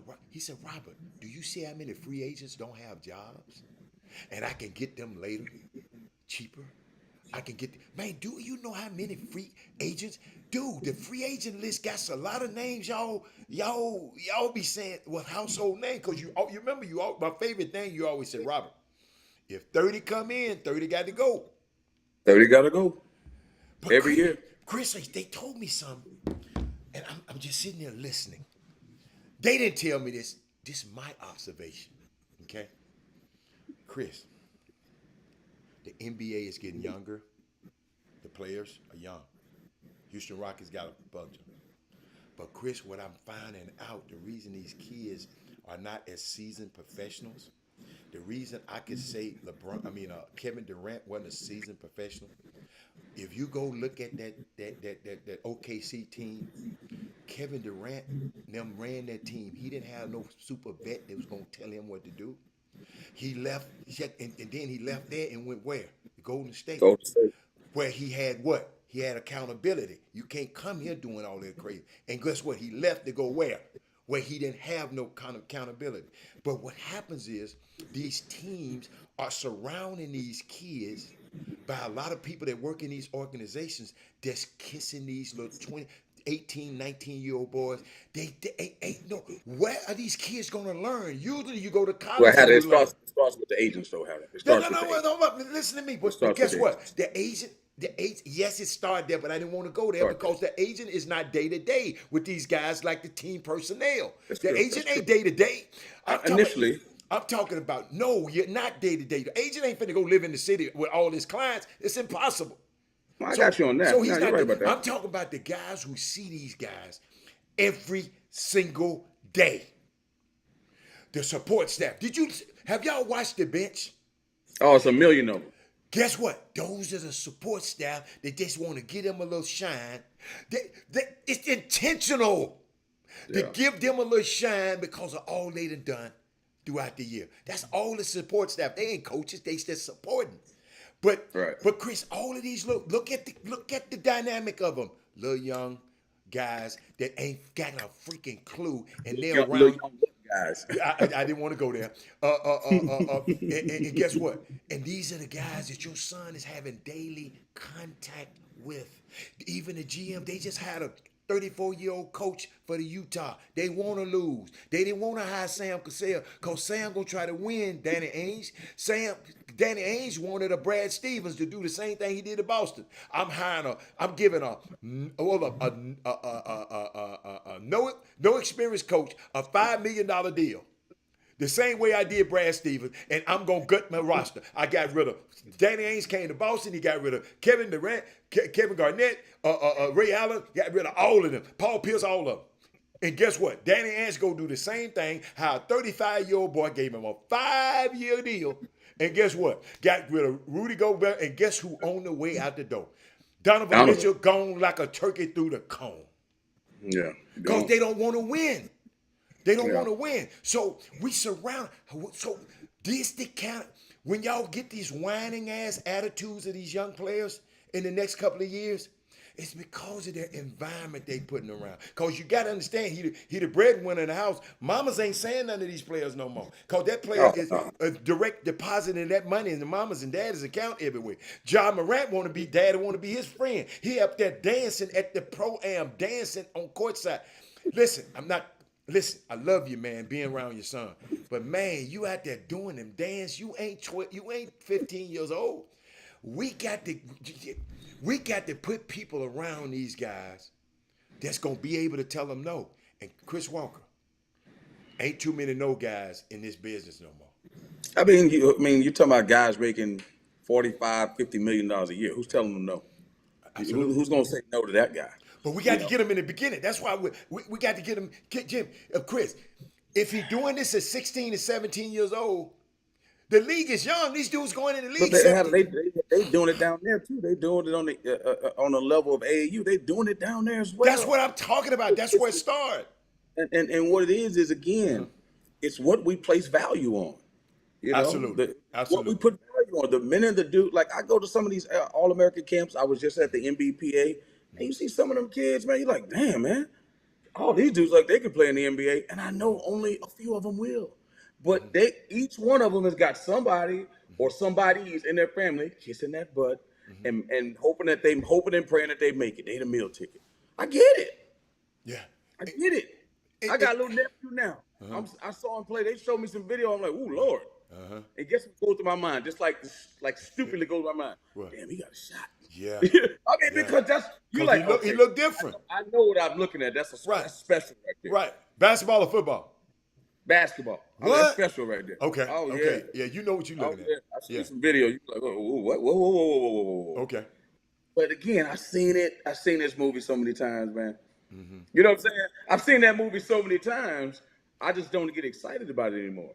But and first thing I say, I watch. I said, and they say, well, "What do you think?" I said, "He can play, but I got one thing to say. He gotta grow." I tell him every time, "Gotta grow." Right. Gotta grow, man. Right. Bro, Yeah, we they got talk. somebody grows. Hey, Sorry. the midgets. I mean, what do they want? Coach, these midgets. Chris Paul is even Trey Young. Let me show you. Did you hear what Nate McMillan? Nate McMillan went and worked out. He went to Oklahoma City to work out with Trey Young, right? Not too long ago, right? And what he was doing, he said, "Look, I had to explain to Trey, young fella, we got you, Jonte Murray, come here. This big 6'8" loner can do everything that you can do, and he taller than you." He said, "He gonna be on the ball some. I need to teach you the pin downs and coming off the ball to save your little body so you won't get beat up the whole time, all the time. That's gonna make you better. See, Extend your career, yeah. See, what happens is, man, I found out these guys be giving these guys these, like, I always call his name. He said something key last night. The GM said, "Robert, if they only knew who they really was in this game, who they really are as a players." He said these players don't really know who they are. They think they are 20-minute game. I think he's a bench right. He might not get in the game. But his agent called me saying, "Man, he got to play 20 minutes." And he said, "I tell him you need to find another team." This how they talking, ladies and gentlemen. I tried to tell him, Jim, I was with 2 GMs last night. Ain't but 30 of these guys in the whole world of an NBA team. Ain't but 30 teams. Had a head coach and assistant coach. And the assistant coach, guess what he told me? He told me something. He said, "Robert, he said, I'm hearing about this EIN. This is an NBA coach. I'm hearing about the NIL."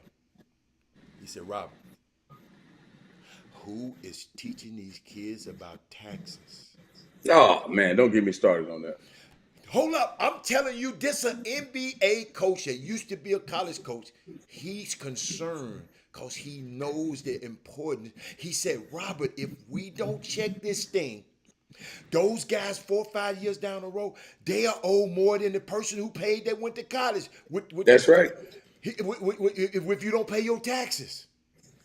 And I sit there and said, I'm sitting there looking at him and marvel, because why would he be worried? This is a guy that's got a heart for our young players, man. He said, they talking about NIL, this. He said, "Robert, who teaching these people about taxes, man?" I said, "What?" Let me tell you something. I've already been dealing with this, man. Again, as soon as it get to the PARENTS, I'm just telling you. Like, you just got to understand, man. Yeah. Again, it's who. Let me try to say it the way, because everybody's getting a piece of NIL.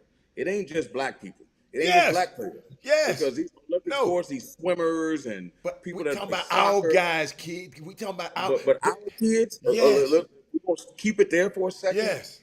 Understanding finances. Yes. Just look. So to people, just so they don't be offended, just look at the guys, and I'll direct this at you, Hannah, because I know I do it with a little finance firm that I help with. Do some. Yeah, I know you're doing. Yeah, you're doing something. Yeah, you right. You right here moonlighting, but keep going. I heard about your moonlight now. The guys that you dealt with that look like us, how many of them and their parents understand the money game and finances? Not in the beginning. Not in the beginning. None of them. Okay, so probably a lot of them don't. Zero. So now, if that's zero, that means that's the kids that are getting this money, they don't understand it either. No, they don't. And the parent. Guess what a player told me? The same coach told me. And I want you to stay there, put a footnote right there, but I want you to get your point. He said, "My mama was a clerk Robert. She made $27,000 a year. I made millions. How she gonna teach me how? Exactly. That was my other Okay, point. come on. That's my other point. Like Uh-huh. you got kids making more money than their parents, and just Yeah. forget about that. Just the concept of understanding money at all. I Uh-huh. was having a conversation with somebody the other day about history in our country. You know, you're talking about the January 6th thing and all that kind of Yes, stuff. And yeah. I was, Right. it was when they banned abortion. The Supreme Court, your best friend Clarence Thomas, banned one of the guys that on the conservative side of the bench that banned abortion. Um, Brown versus the Board of Education, right? I was watching something on TV the other day, and people don't understand, like when they talk about rioting and stuff, right? January 6th. I want them to go back and look at what happened in Arkansas when the Little Rock Nine tried to go into Central High School. And then talk to me about riots. Hold on. What some you talking about some of this kind?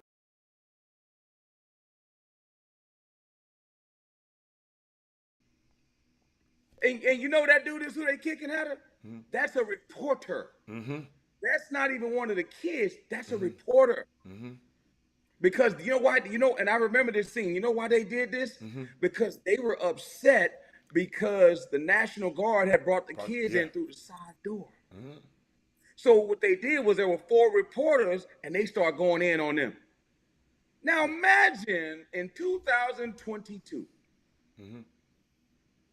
if we said, you know what, all the injustices that you guys have bestowed upon us, we're going to say, you know what, we're going to take it out on y'all. You know what they call us when Black Lives Matter get mad because a kid gets killed? A black kid gets shot, unarmed person? We're looters. We're rioters. Rioters. If you look at that stuff back then, Tulsa, Oklahoma, what's that called? Looting And so rioting. so the problem is you talk about critical race theory and CRT, right? What you start to understand is, and again, I hate you use that term because that's. I want to talk about some other stuff, I know. but I want to make sure I keep my job at CBS. Okay. And what I'm saying is, Let's do it. people don't want to know their history, so they burn the books. Absolutely. You got to burn the books. There's what did I send you the other day? I said that lady on TikTok. What do the Texas Republicans want to do? Oh, They want to ban. They want to do what? Ban the word slavery. They call it. They want to call it something else. Or they want to call it involuntary servitude, something like that. They want to get rid of the word slavery. Right. And so what I'm saying is, if you look at Muammar Gaddafi, he burned all that books and created the Green Book. Yeah. And it was all about what he wrote. Yes. You look at what they did in Nazi Germany. They burned all the books. Why do you think we got Albert Einstein? Why do you think we have the atomic bomb? Because the guy that made the atomic bomb, he went to Cal Berkeley. He came from Germany. Right. He left Germany because what they was doing. Robert Oppenheimer. People don't know history. It's hard. You talk about Adam Clayton Powell Jr. Yeah. So guess what? If we don't know our history, because I know I probably flew over some people's head at 30,000 feet just in that little piece. Yeah. What do you think they do? You think they know the history? No. So if they don't know the history, how can they respect us? Right. How can they respect what we've gone through? Right. How can they respect what we see? Some of them know it. How can they respect some? Like I always say, not all. Okay. Most, some, however you want to put it. The bottom line is, I'm telling you, man, you can't respect it because you don't know. You just don't know how to. So guess what they did in Arkansas? The governor Farbus, I think his name is Farbus. Now I'm not. This is all you can all look. Go and Google all this stuff. This dude, black people voted for this dude. They supported this governor. Yeah. And then because he wanted to win, guess what he did? Flip the script. Sound familiar? Somebody used to be a Democrat. And because he wanted to win, what did he do? He switched him to the Republican Party. Switched to Republican. So you know what he did? He says nobody, Little Rock Nine, even though the Supreme Court says this is the law, this is unconstitutional. You have to allow those kids to walk in that school.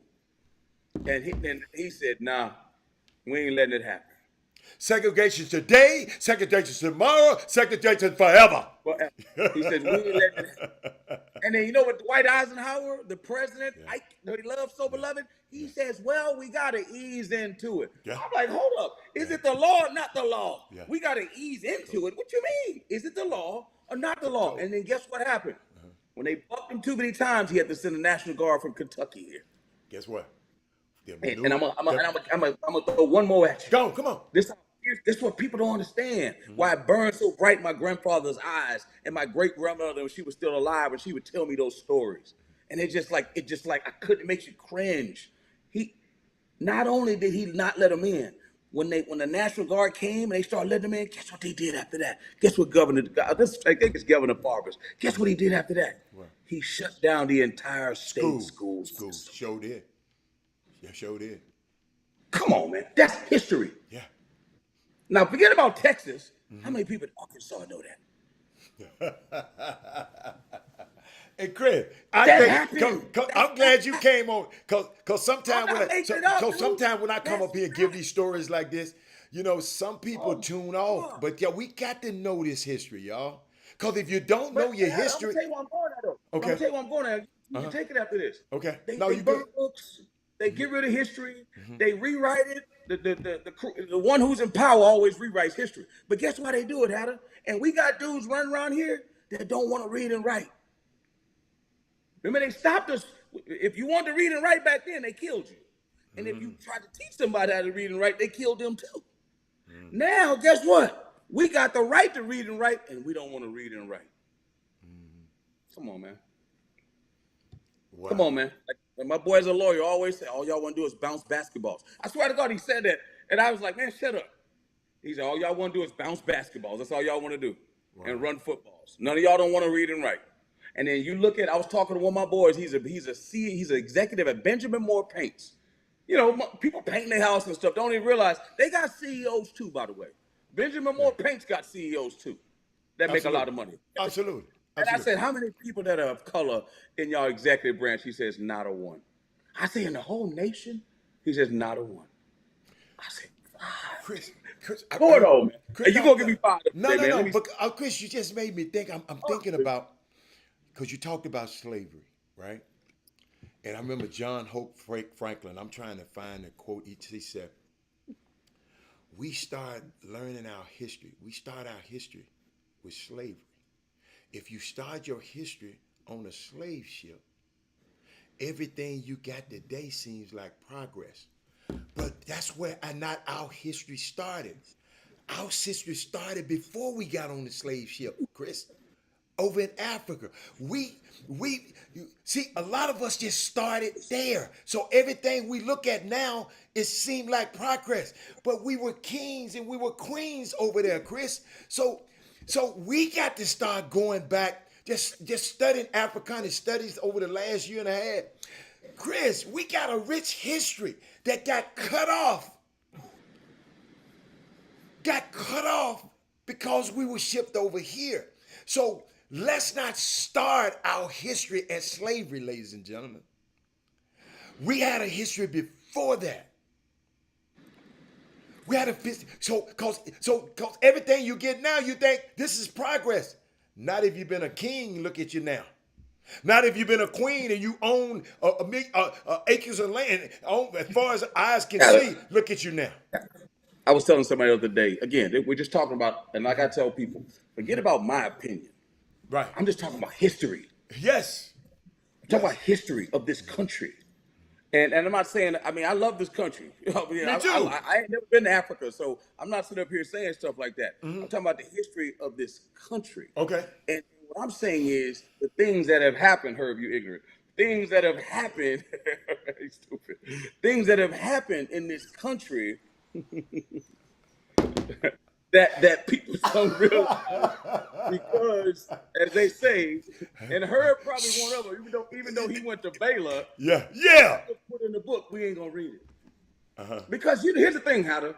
Not only is it too hard for some other people to take, it's too hard for us to take sometimes too. You know, and we want to act like it didn't happen.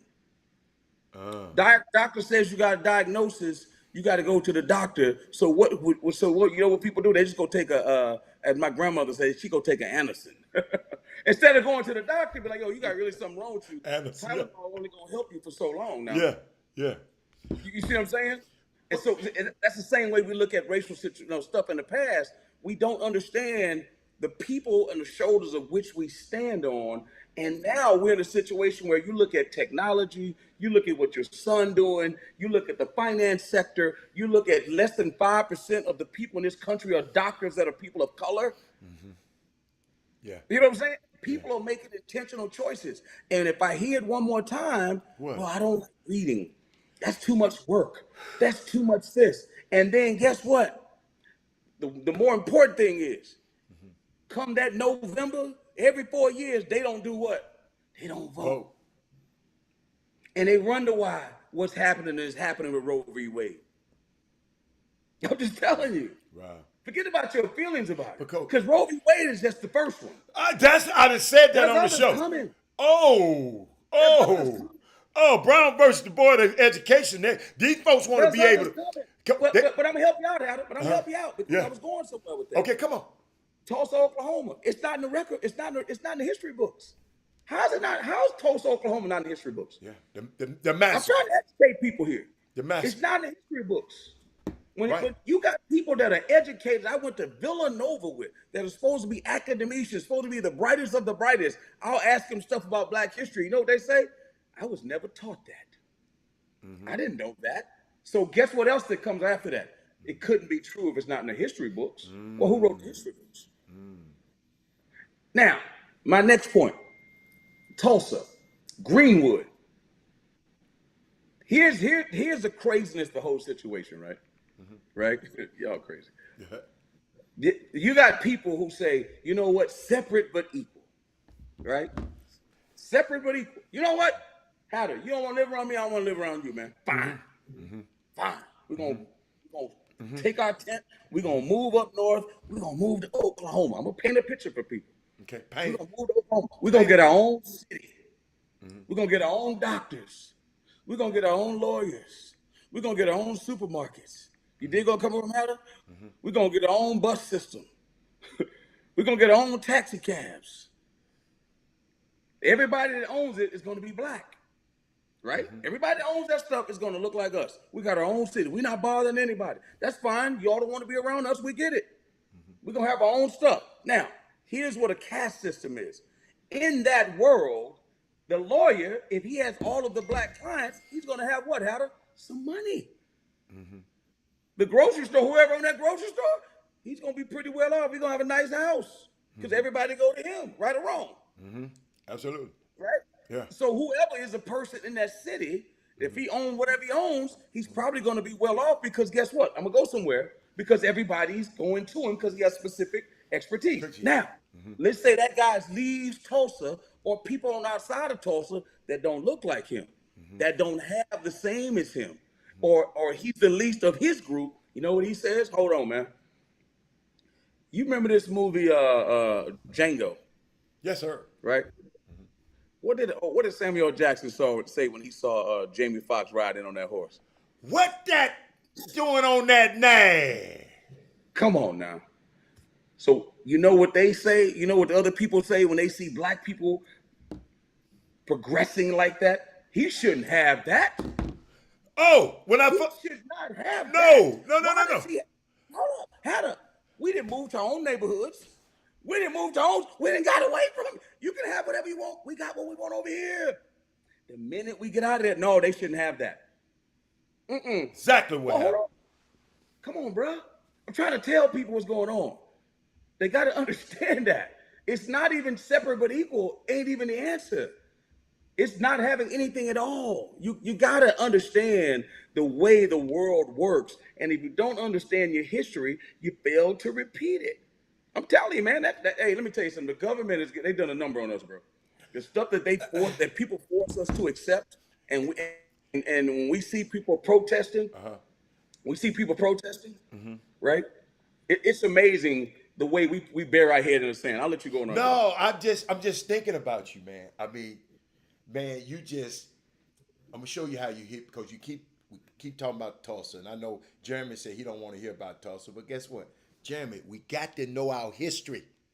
You don't want to hear about the man. You got to know the history so we won't let it happen again. You can not hear about it all you want it. It happened. That's how, Jerry, you sounded like them. I don't want to hear about it. Yes, we need to hear about that massacre. You know why I need to know? Because I bet his kids don't know. Because it wouldn't be in the book. Yeah. How would your kids? I want to know about the massacre. How do we pass down our history? But when it's not in the books that they're reading at school. But guess what I found out, Jeremy? I went farther than the massacre. Have you ever wondered why the black people were thriving in Tulsa and where they came from? Did y'all know? I'm from Memphis, Tennessee, and I'm a few days old, about a year old, when I realized that I'm learning about Robert Church Sr. Look that name up. Robert Church Sr. Tulsa might not become thriving without Robert Church Sr. From Memphis, Tennessee. Y'all know why? Beale Street was the first Black Wall Street. He the one gave J.B. Stratford, the rich dude that out in Tulsa. He the one that funded them so they can leave and go to Tulsa to buy the land. And guess what? The people sold them the worst land that is. But on that land happened to be oil. But I didn't know all of this. I ain't read that in no history book. Come on now. But Robert Church was a farmer. His dad, his mama was a slave. Daddy was a riverboat gambler. So guess what? He impregnated the mama, kept the kid, and made the kid work as a slave on his riverboat. And the kid learned and saved his money and went to Memphis, up and down the Mississippi River, and kept buying land. He the one bought Beale Street, and they came and burned it all down. Come on, man. Yes. I went to see Elvis Presley movie. I got to go see it. I ain't got nobody to go see it with. Because there's a whole lot of Memphis stuff in there. Yeah. And the guy, Buzz Lazarman, I think it's Buzz Lazarman, he made a very pointed effort to let everybody know that Elvis Presley was influenced by black people. From the start of the movie, it's in your face. I know he was influenced. Well, no. But I'm just telling you, again, we talk about history. History, okay. What did I know. Chuck D say? Elvis was a racist the most. I mean, was a hero the most, but he never sent, straight out. I'm telling you, got to watch the movie. But what was unique? And they say he stole people's stuff. Yes. The Big Mama Thornton with Home Dog and all that. Not again. My point is, Big Mama. So I read something. And, you talking about motivation, right? I said something to somebody one time. I said, "Hey man, who is this person? He couldn't read music. He failed music class. They banned him from television. Who is he? Right? It's Elvis Presley. Yes. Couldn't read music. Failed music class. Right?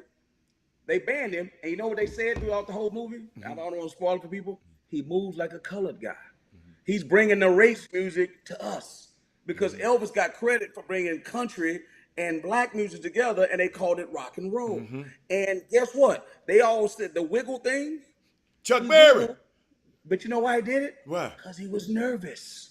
Yeah. He did it because he was nervous. Yeah. Love me On to stage. love. Hey, Chris, you got me. Tell it. But hold on. The point I'm making is, hold on. Okay. that's what I'm trying to tell you, the greatness of us. Uh-huh. That dude took something. Yeah. He was talented, whatever. Yeah, right. He took something that we made popular.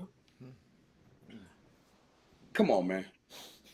So that's why I'm trying to tell black folks, we can do more than play basketball. Absolutely. We can do more than run footballs. We can do more than rap. Hey, you know what's so unique? Man, don't get me started, man. I saw that going like, man, and the number one selling artist, solo artist of all time. Chris took our culture. Now, don't get me wrong. They went over. They ran them over now. They went after them. They got rid of them. That's what we weren't even allowed to do it. Right. But because he tried to be like us, guess what they did to him? Man, you got to go. Yes, sir. If he was one of us, they'd have sprung us up. Yes, sir. Yeah. Easy. They just told him to go to the army, and you got to go to Germany. Yeah. You got to get about it, boy. Oh, he was R. Kelly before R. Number Kelly. one selling artist. Excuse me. Number one selling artist of all time. Lisa Marie was Even 14 today. years old, player. I know. Of all time. Check this out, though, Chris. I love that you said that. Unbelievable. Riding through Vegas, you get in these Ubers and you're riding around. And I know some of the stories, but heard a unique story about Frankie Sinatra. Frankie Sinatra, right? He said, I got a couple of them, but Della Reese, he was at a restaurant, and Della Reese came to him crying. They was at a hotel, casino, and Della Reese came to him crying, something like, I'm hungry, they won't feed me, because she was going to be on his show, sing with it. He said, what? So he went in the cafeteria and ordered her something and ate, stayed right there and let her eat it. Eat whatever she ate. And he told her to she don't supposed to be. He said, let me tell you something. If she can't come in here, I ain't coming in this mouth. Sammy Davis Jr. can't come and stay in this hotel where I'm not staying in this hotel. And I'm sitting there saying, wow. And we don't talk about that. But they said this dude didn't play no games when they came to mess with his people. But I thought about Elvis when I thought about him. Great singer. He had Quincy Jones. You remember? Quincy Jones was his arranger. He said, if Quincy can't be here, I'm not here. Listen, man. Gary Charles, I know you know Gary Charles. He has ABIS, Advancement for Blacks in Sports. Yeah. And one thing I agree with, people may disagree with. Mm-hmm. We need people that look like us that are fighting a good fight, that need to be front and center on this. But we do need what we call people of the other races that are champions for us too. Mm-hmm. You know what I mean? You need a champion. You need people on the other side saying this is wrong. All of us are saying this is wrong, but how much power we got? So again, I read. I was watching something about the Alabama. What was it? The Rosa Parks, the bus boycott. Man, let me tell you something, man. People back then, man, they were so much tougher than us. Now they had to be. Don't get me wrong. Yeah, they had. Because you get people living a day, but like, oh man, I would never go through that. What was you gonna do then? I like to know what were you gonna do is what I like to know. You know, because what were you gonna do back then? You dig where I'm coming from? Them Willies had it they have it all figured out. So okay, you wouldn't have taken it. So what was you gonna do? I like to know your plan of how you're gonna counteract what was going a system. It was a system. Absolutely. You grew up in that system, understanding your place. That's it. You didn't question it. Yes. I can't do that. And then people who came from California, right, or from Chicago, named like Emmett Till, maybe. Trying to help y'all now. Who did not understand that world, or people don't understand the handshake agreement in sports. Over the handshake agreement. Well, when you come down and cross here, you don't play the black players. You better. They call it a gentleman's agreement. Come on, man. Look up University of San Francisco football. Now, tell them to do some history. Just look it up. Look up university. They used to have football at University of San Francisco. Tell somebody to look up the history and see what happened in the bowl game. They didn't. Man, all I'm saying is, man, in today's world, you know, when you see some of this stuff, I mean, it catches me by surprise, and I watch certain stuff like that bus ride, man. Because Martin Luther King, right? They picked him because he was an outsider.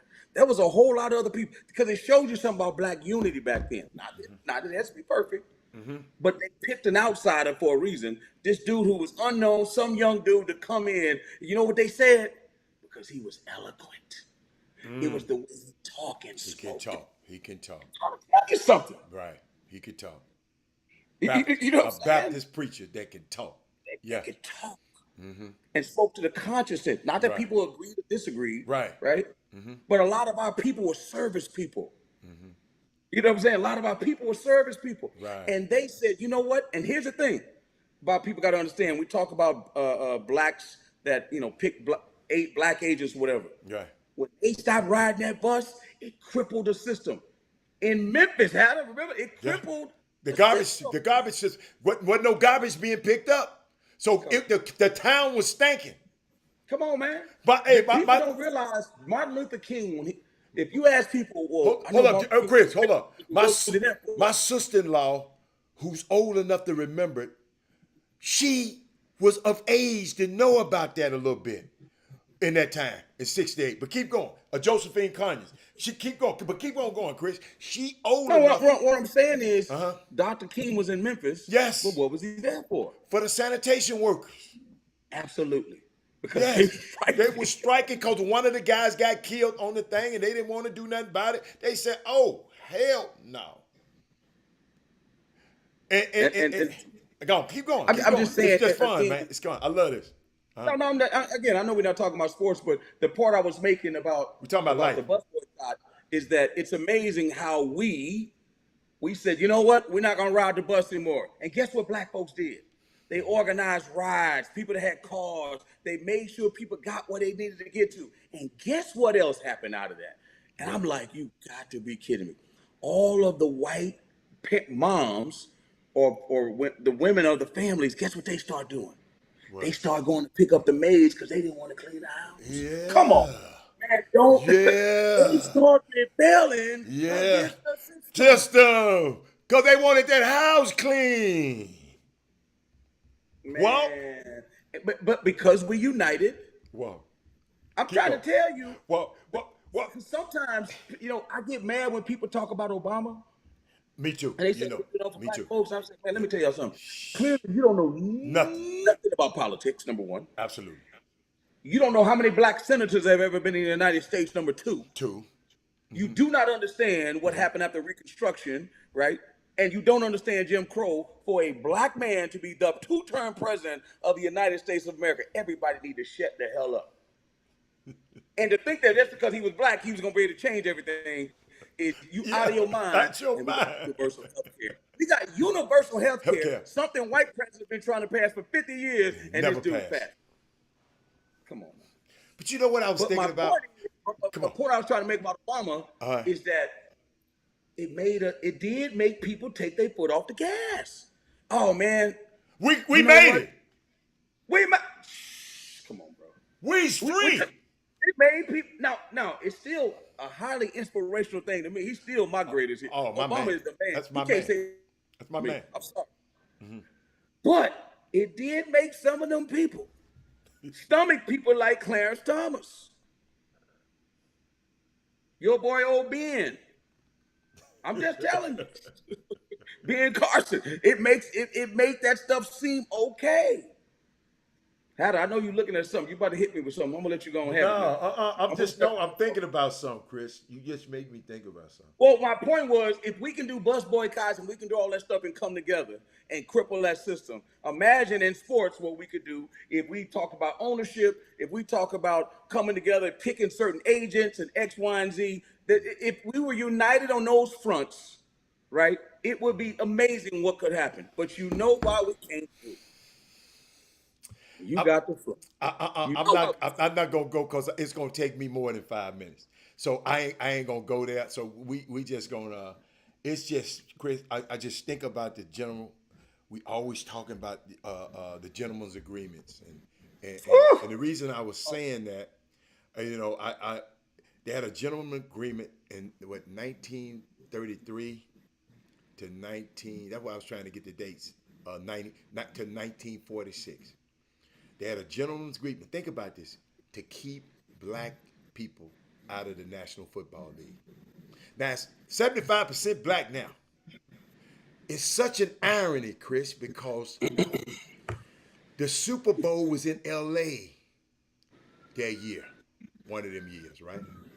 And because the Cleveland Rams left Cleveland to play in LA. Watch this, Chris, to play, okay? They wanted to play in the LA Municipal Coliseum, okay? And the black press said, no, the NFL is a segregated league. You can't play in a government-funded stadium. You can't have a racist league play in a government-funded stadium. The LA Municipal Coliseum was governed. As a result, the Los Angeles Rams reached out to Ridley Strode and Kenny Washington because they played at UCLA, who had been started at UCLA, and they got to be two black guys to be on their team. And that began the integration of the National Football League. That was right after Jackie Robinson. And the parallel, Chris, is significant and full of irony as well as because Moses Fleetwood Walker, who we don't know, who we don't read our history, was the guy that was hit with the gentleman's agreement that banned him from playing all-white major league game. That was before Jackie Robinson. All we think about, Jackie Robinson came 6 decades later and broke the color barrier. But Moses Fleetwood Walker was back in the 1930s playing in the league. But what? They stopped it from 1933. So I just wanted to bring it back to the sports, Chris. We're talking about these hierarchies and how these people try to dominate you and keep you in a certain place, keep you in your place. They did it in sports too. Absolutely. Absolutely. And that's why I'm saying that even while we're watching the the Summer League. Yes. And you watching them kids out there, just telling you, I want you to look back at last year's Summer League and look at how. So think about this. It's 30 teams in the NBA. All right. That's 15 spots. That's 17 two ways, but 15 spots. Out of 30 teams, how many spots are actually available on that team each year? I'm going to give people some math. We're going to do some math here for a second. Okay. Out of 30 just teams. per team. Like if you just. What, you mean available? Well, they're going to have some. Available to get. Like how many chances? Let's say you're going to have at least 2 spots. So that's 2 times 30. Yeah. So 60 spots. Now, do you know how many people are trying to get those 60? And we're talking about 60 spots at the end of the bench. Yeah. We're not talking about 60 spots at the front of the bench. Right. Absolutely. You preaching, boss. Keep going. So 60 spots for thousands that are trying. Again, people are making decisions based on what? The exception and not the rule. That's good. And you would never do that with your life. But you would never do that with your mortgage. You would never do that with your kid. Like you would never do that. But young kids are doing it every day. You know what they say? You killing my dreams. Homeboy, I'm trying to expand your dreams. Because you made a great point. All them dudes that are sitting there with them collared shirts on and that thing on, you're gonna be calling them coach one day. They're gonna be paying your payroll one day. They're gonna be the guys you answering to. Because they didn't figure something out. Man, I can still have a piece of this game and I ain't got to run up and down like them. Because the chance of me getting there is a lot better than the chance of them getting here. And Chris, you know what alarms me? Come on. I didn't see a lot of support staff looking like young men like me. I didn't see a lot of them. I'm in the hotels with them. Oh, you called me that year. You called me that year and said, Robert, when you was out here, you said, man, everybody walking around here with a logo. Because you know why? Because we are very visual. Right. When I was a kid, TV was everything. That visual. Instagram. We only believe what we can see. Man, I could see myself being a rapper. I could see myself being an NFL player. I can see myself because there's a lot of us in that medium. They can't see themselves being Robert Smith because we ain't there. They can't see themselves in Congress. Why? Because we ain't there. Yeah. They can't see themselves in politics. We ain't there. They can't see themselves in banking, in finance, we're not in there. Science, in tech, because we ain't there. And I need us guys to step up too, because we got the Condoleezza Rices and all of these people stepping up and being owners of the team. I need some more. Guys, we got to get out. I'm talking about Guys University, not you guys on the show, unless you plan on being a billionaire and a millionaire. I'm just talking. We got to get our weight up, Chris, because this is. I'm sitting here watching the Williams sisters. They own part of the Dolphins. Yes. And I'm sitting down, Chris. You know, I don't know what Herb was talking about. We was just using a number, Chris. Chris. Yeah. Because at least 45. Let me tell you something. The 31st round draft picks gonna be on the roster. All right. Yes. Let's get that out. So Let me tell you, I said 15 because most of these Chris, this year, a lot of these guys stuck around has got a lot of guarantees. Yeah. So guess what? That's some more guys. That's 28 more guys. So about 15 of them a couple of them gonna go up and down, but about 15 of them gonna make it. So 45. So that means 45 guys that played last year Ain't gonna have a job this year. ain't gonna have no job this year, man. That's all I'm trying to get y'all to understand, man. It's just It's musical chairs, man. It's musical chairs. Yeah, I explained that yesterday to a guy. But man, Chris. Let me tell you something, man. What? You see what happened? I know we got to. No, Chris, I'm good. You know what? It's 12 o'clock my time. Junior don't play the 3. My time. Okay. Yeah, I'm good. Keep talking. Yeah, it's 12 o'clock my time. It's lunchtime. Yeah. Hold on. Keep talking. Keep talking. I'm gonna get my charger.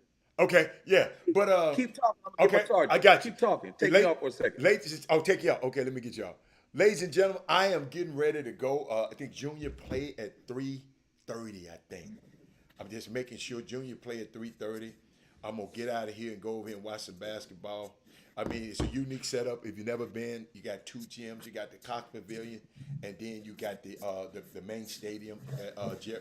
Tarkey is so hot. Listen to me, y'all. It's so hot, y'all. I couldn't breathe when I got off this plane, and I hope it's a little bit better that I can I can stand. I mean, my face was feel like it was about to burn up.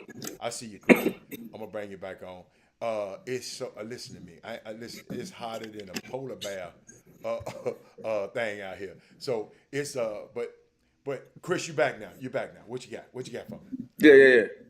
No. I forgot what we were talking about. We were talking about. We just talking, man. It was a great show, man. What's that? You just made me. No. I mean, the thing is, man, we talking about the league. Like again, because it's what's going on is relevant right now. There's no sports right now. That's what everybody's talking about. Right. And my thing is, I'm not anti-NBA. I'm not anti-Dream. I'm not anti any of that stuff. I just see the other side of what's happening in this world, and it affects these guys. It affects them. It affects everything. It affects their families. It affects It's bigger than sports. It's bigger than sports. You know what I'm saying? Yeah. And so my thing is, we just gotta, man. I'm just telling you, man. It's sad, as I said before. But Chris, I think we chipping away at it. We chipping away, but maybe we are. Maybe we are. Yeah. Maybe we are. It don't seem like it. Well, as I look at again, as we look at the executive, as I said before, I look at the executive. I look at guys from like Nico from the Mavericks. Right. It's up to guys like Nico to make sure they usher guys in, like Joe Branch from the Timberwolves. Right. I put that on their head. Hey man, y'all need to be intentional about if y'all see a guy that he may not see it in himself, then y'all may see it in him. Y'all gotta find it. Right. Because at the end of the day, I'm not saying some talented young people out there, man. There's some talented young brothers out there, man. But you know what? There's a lot of talented young brothers out there that don't know how talented they are. Right. And they don't. Sometimes you can see something in them that they don't see in themselves. Right. I'm just telling you, it's true. Absolutely. And you got to nudge them. You got to nudge them towards that. And that's why I always tell you, like, people don't realize. Like, and get mad when I say this. Right. Over mother, under father. Right. You got a kid like Robert Hatter Jr. Grew up with a dominant presence in his household, like you, who said, "Hey man, yeah, I know all this fanfare going around. The John, all that fanfare. You doing this over here, and you're gonna do it with that dude right there." A lot of guys ain't got that in their life, man. Right. And so that kid got to understand how special that is, and then when he have his own, he's gonna remember that. Right. You know what I'm saying? I was watching. You ever see that show Blackies with Anthony Anderson? I saw bits and pieces. I don't see it. It's funny, man. It's quirky. Kenyon Burris produced. I love it. But Anthony Anderson, Lawrence Fishburne is his dad, and his name is Pop, and they were talking about whippings, right? Everybody know whoopings. We call them whoopings, right? They spankings, whoopings, whatever. And he said the reason why his dad was named Pop because every time you did something wrong, he popped you. But his dad was giving him advice, and I was like, damn. And you're looking at it, and you're like, yo, man, a lot of dudes that look like us ain't got that dude there to get that advice. It's occupation. They don't have that dude. They don't have that presence there. And that's reality. That's real. And the ones that make it through are blessed. or Right. favored, whatever. Right. But there's a lot of us that don't, Right. because whether it's poverty, which is, and anybody that talks about people that are poor, No, you ain't something never, wrong. Something wrong like, with you y'all. have no idea what it's like to be Y'all in a something wrong. situation where you don't know what you're gonna They eat. they don't want to be like that. Like, I've been there where you have to boil the water so Yeah. you can take a bath. I've Bad. been there. Food Right. stamps. Been Right. there. That's why I love my mom to death, because she's a gangster. Right. Right. Right? Right. Right. Right. Right. Grandmother, gangsters. Like, people don't understand. Been there. Don't But look I- at what you see now. But I got We can some. give you a history lesson on how this got to what it is right now. Yeah. You dig where I'm coming from? Yeah. Gangster. You know what, Chris? I'm sitting up and thinking about this, man. These words you just gave me, and and man, thank you so much today. I mean, you inspired me. You had me thinking about something I wrote a little while ago. But we had a situation last Thursday. I don't know if I called and told you. Shaq came on the show. Okay. Okay. Okay, I'm gonna send you the link. I want you to take a look at it. But what's so unique about it, Chris Walker? He came on. He watched the show the day before. He was at Robert Young's barbershop, getting his haircut, watching the show before. And he said, it's something I said to him that I'm going to steal from you, Robert. I'm telling you, you know how you said, I'm stealing it? He said, something you said resonated with me, and I got to come on your show tomorrow. So he called me and said, man, I'm coming on the show. I didn't announce it because I don't like the announcement, somebody coming on and they don't come on. Well, I thought, I just wanted the people who always show up for this show, because I'm telling y'all, Peter, keep showing up for this show. I ain't out here for nothing, because I got some more guests coming on this show. And I'm not going to announce it, okay? You just going to have to watch the chop shop. But he said, Robert, when you use the analogy about maximizing your dash, I talked about this on the show before. Chris Walker was born in 19 so and so. Then it's a dash, and then Chris Walker gonna die at this point. What you do in that dash? Shaq said he said, Robert, that's what I've been trying to do, is make sure I fulfill that dash before I get out of here. When you see me do those philanthropic things that I be doing, I'm trying to maximize our dash. But Chris, you just triggered me to say, have y'all anybody seen that Denzel Washington production of a New York Times bestseller, a movie entitled "Jordan for a Journal for Jordan"? Okay. Michael B. Jordan. Yes, Journal for Jordan. Check this out. If you have not seen it, I would invite you to see it. A Journal for Jordan, if you ain't. It tells the story, Chris, and it's gonna tie into what you just said, Chris. And I'm gonna let you comment, then we're gonna get out of here. It tells the true story of a sergeant who was deployed and served in Iraq.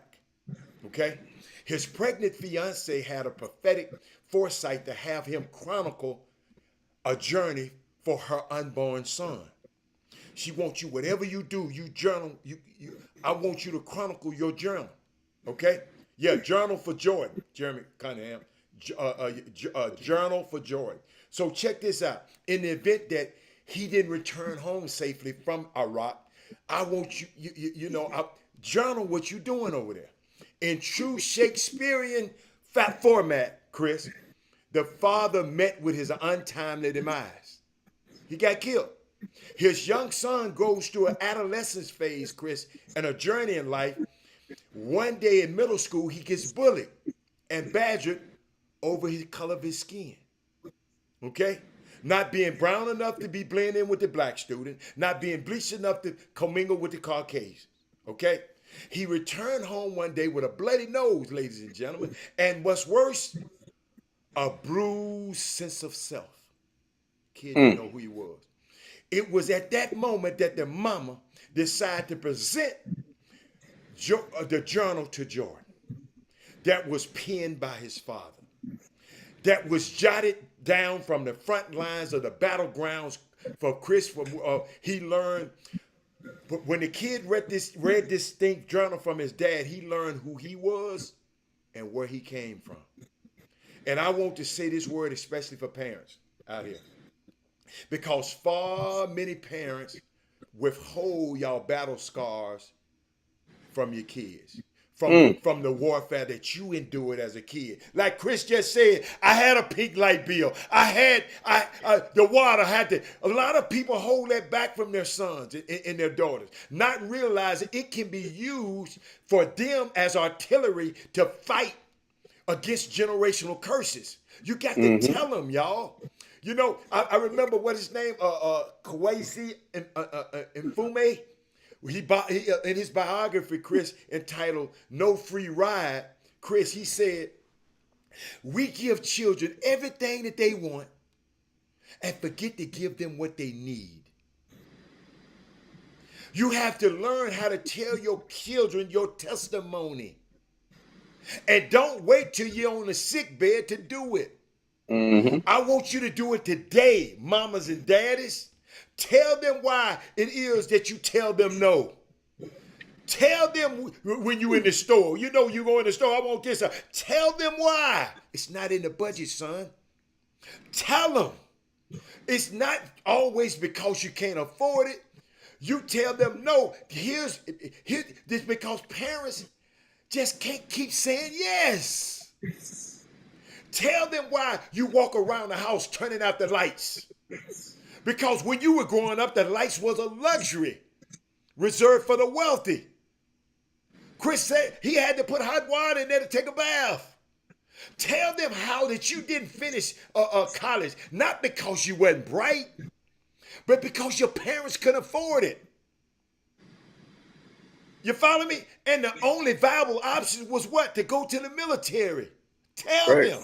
How segregated military. Yeah, tell them how your parents might have been poor, but they were shrewd enough to not let you get entrapped by student loans.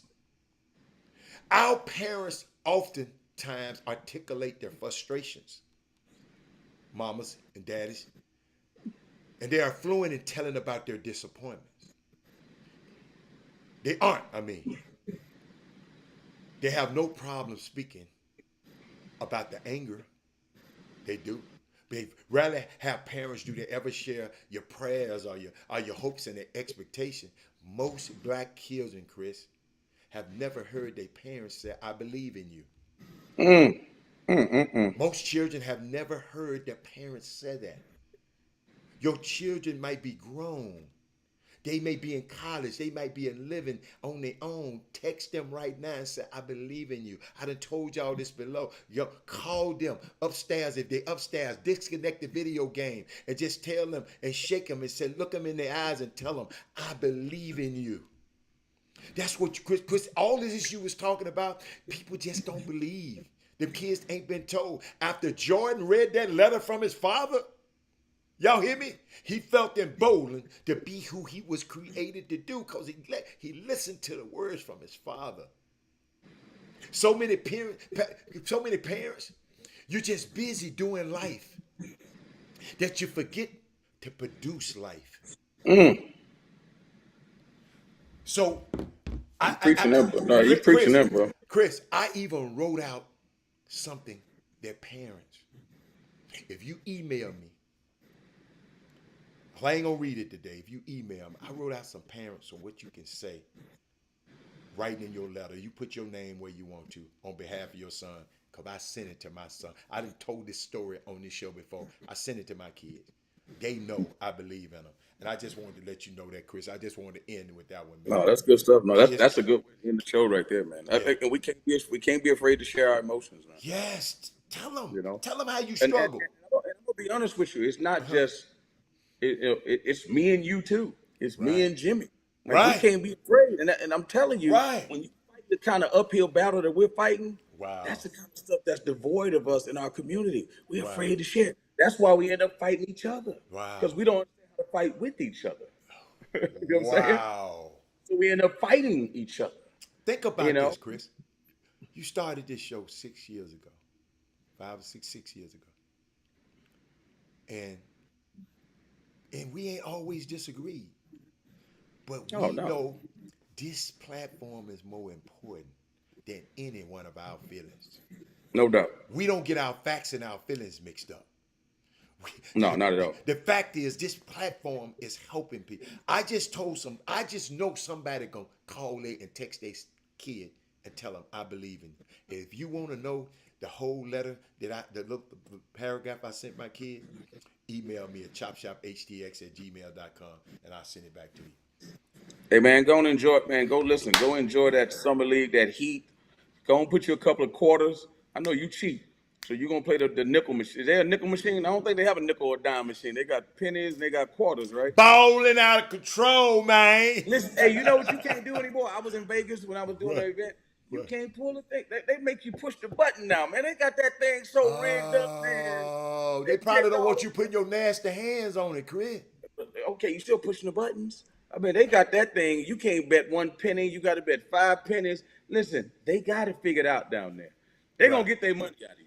Chris, you actually gonna get their money wait out. a minute. You a man and you actually sit at them things and put. I don't do that. I think that's a woman's game. But hold on. But you wear them crossbodies.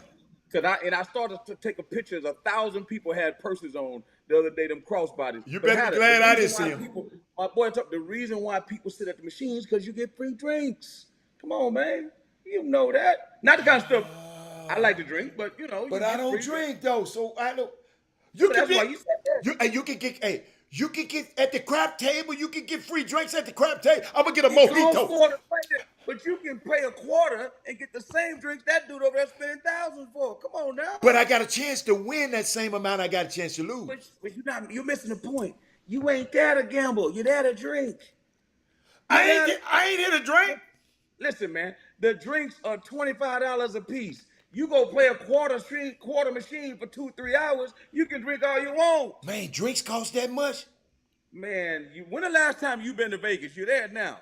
Wake up, boy. Chris, we usually get a section, Chris. Vodka soda, $20, man. Chris, we usually get a section, so I know that's expensive. I didn't know drinks cost that much. I just Man, you better understand. They taxing everything. Well, you ought to quit all that tricking then. Hey, look at Lori. I know Lori be at the machines. Lori, you better stay your butt off the machines. Man, I can't. You know what? I have not made a wager at all, but just for the chop Man, shop. how can you walk through every casino? Cause I work, dude. Every time. No. Cosmo and Aria. I know where you. Every time I walk out the room. I know where you at. Every time I walk out the room, man, I ain't gonna tell you no lie, Chris. I'm always going somewhere, so I ain't got time. So you think I'm gonna go down there and gamble and miss Junior? You got to be out your mind. Man, listen. Huh? I'm gonna tell you again. The reason I'm gonna tell you why they losing money too, because people don't carry money no more. Like you gotta have you can't really just you gotta go and get all these different little cards and stuff. But you can just swipe your stuff in there, they would make a whole lot of money. But it's the reason why they don't do that too, though. Yeah. I mean, they didn't figure it all out. Trust me on that. They didn't figure it all. I wish you was out here with me. Give a couple pennies though. I wish you was out here. So what you want me to play? Tell me what the hell you want me to play. Which one of them little? Go drop a couple of quarters. Where? You ain't been to Vegas. You've been in Aria. I know, and but Cosmo. which machine? Which machine? Wheel of no. Fortune? I like Wheel of Fortune. Wheel of Fortune. Wheel of Listen, Fortune. it don't matter the machine, man. You got to do something today. Oh, I've been in Vegas. You ain't been in Vegas till you pull a machine or you play something. You got to gamble a little bit. And I tell people this all the time. And Lofton, I know you're out there right now. Bottom line is, you take enough money. It's sport. It's like sport fishing, right? Mm-hmm. You don't get to eat the fish. You got to throw them back. Oh, you just enjoying yourself. Go to Vegas. You put about $500 to $1,000 to the side. That you know you can. You losing that. You gonna lose. You losing that. that. You gonna lose it? Guys like you are tricking off. Are you a tricking off? You losing it.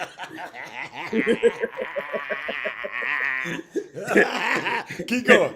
Huh? And they real smart. They'll let you get to about 2,000 over, 1,000 over. Yeah. And you're gonna end up going in that pocket more because you think you can win. That 500 to 1,000, no matter what, you play that, that's it. That's it. You don't play no more. Guess what? That's how you got to do Vegas. I ain't finna go do nothing but go watch basketball. I just told you sport fishing. I know. So what you gonna do is you gonna go buy one of them $50 hot dogs at the Thomas and Mack Center. No, I'm not. I'm gonna be like LeBron. I'm gonna bring me a goodie bag with some nuts and put it in my pocket. He the only one they gonna let do that. So I put it in my pocket. They ain't checking that. They gonna take that? No, they ain't checking. I don't go through the regular. I don't go through the regular doors. Oh my God, I forgot. I forgot who I was talking to. But I love this show. I love this show. I forgot who I was talking to. Hey, I forgot who I was talking Wheel to. of Fortune. Hey, you know what, man? I'm not gonna do what Chris said, y'all, but I can't wait. Hey, Junior Lofton probably in the layout line right now. I'm finna go check Junior out, and I'll tell y'all. I'll see y'all tomorrow. I'll be back on tomorrow. Chris, come back on tomorrow so I can tell you. I'm gonna try, man. Y'all have a good time, We'll man. see y'all All later. right, boy. All right, bye. Chop, chop. All right, bye. Jim Hicks.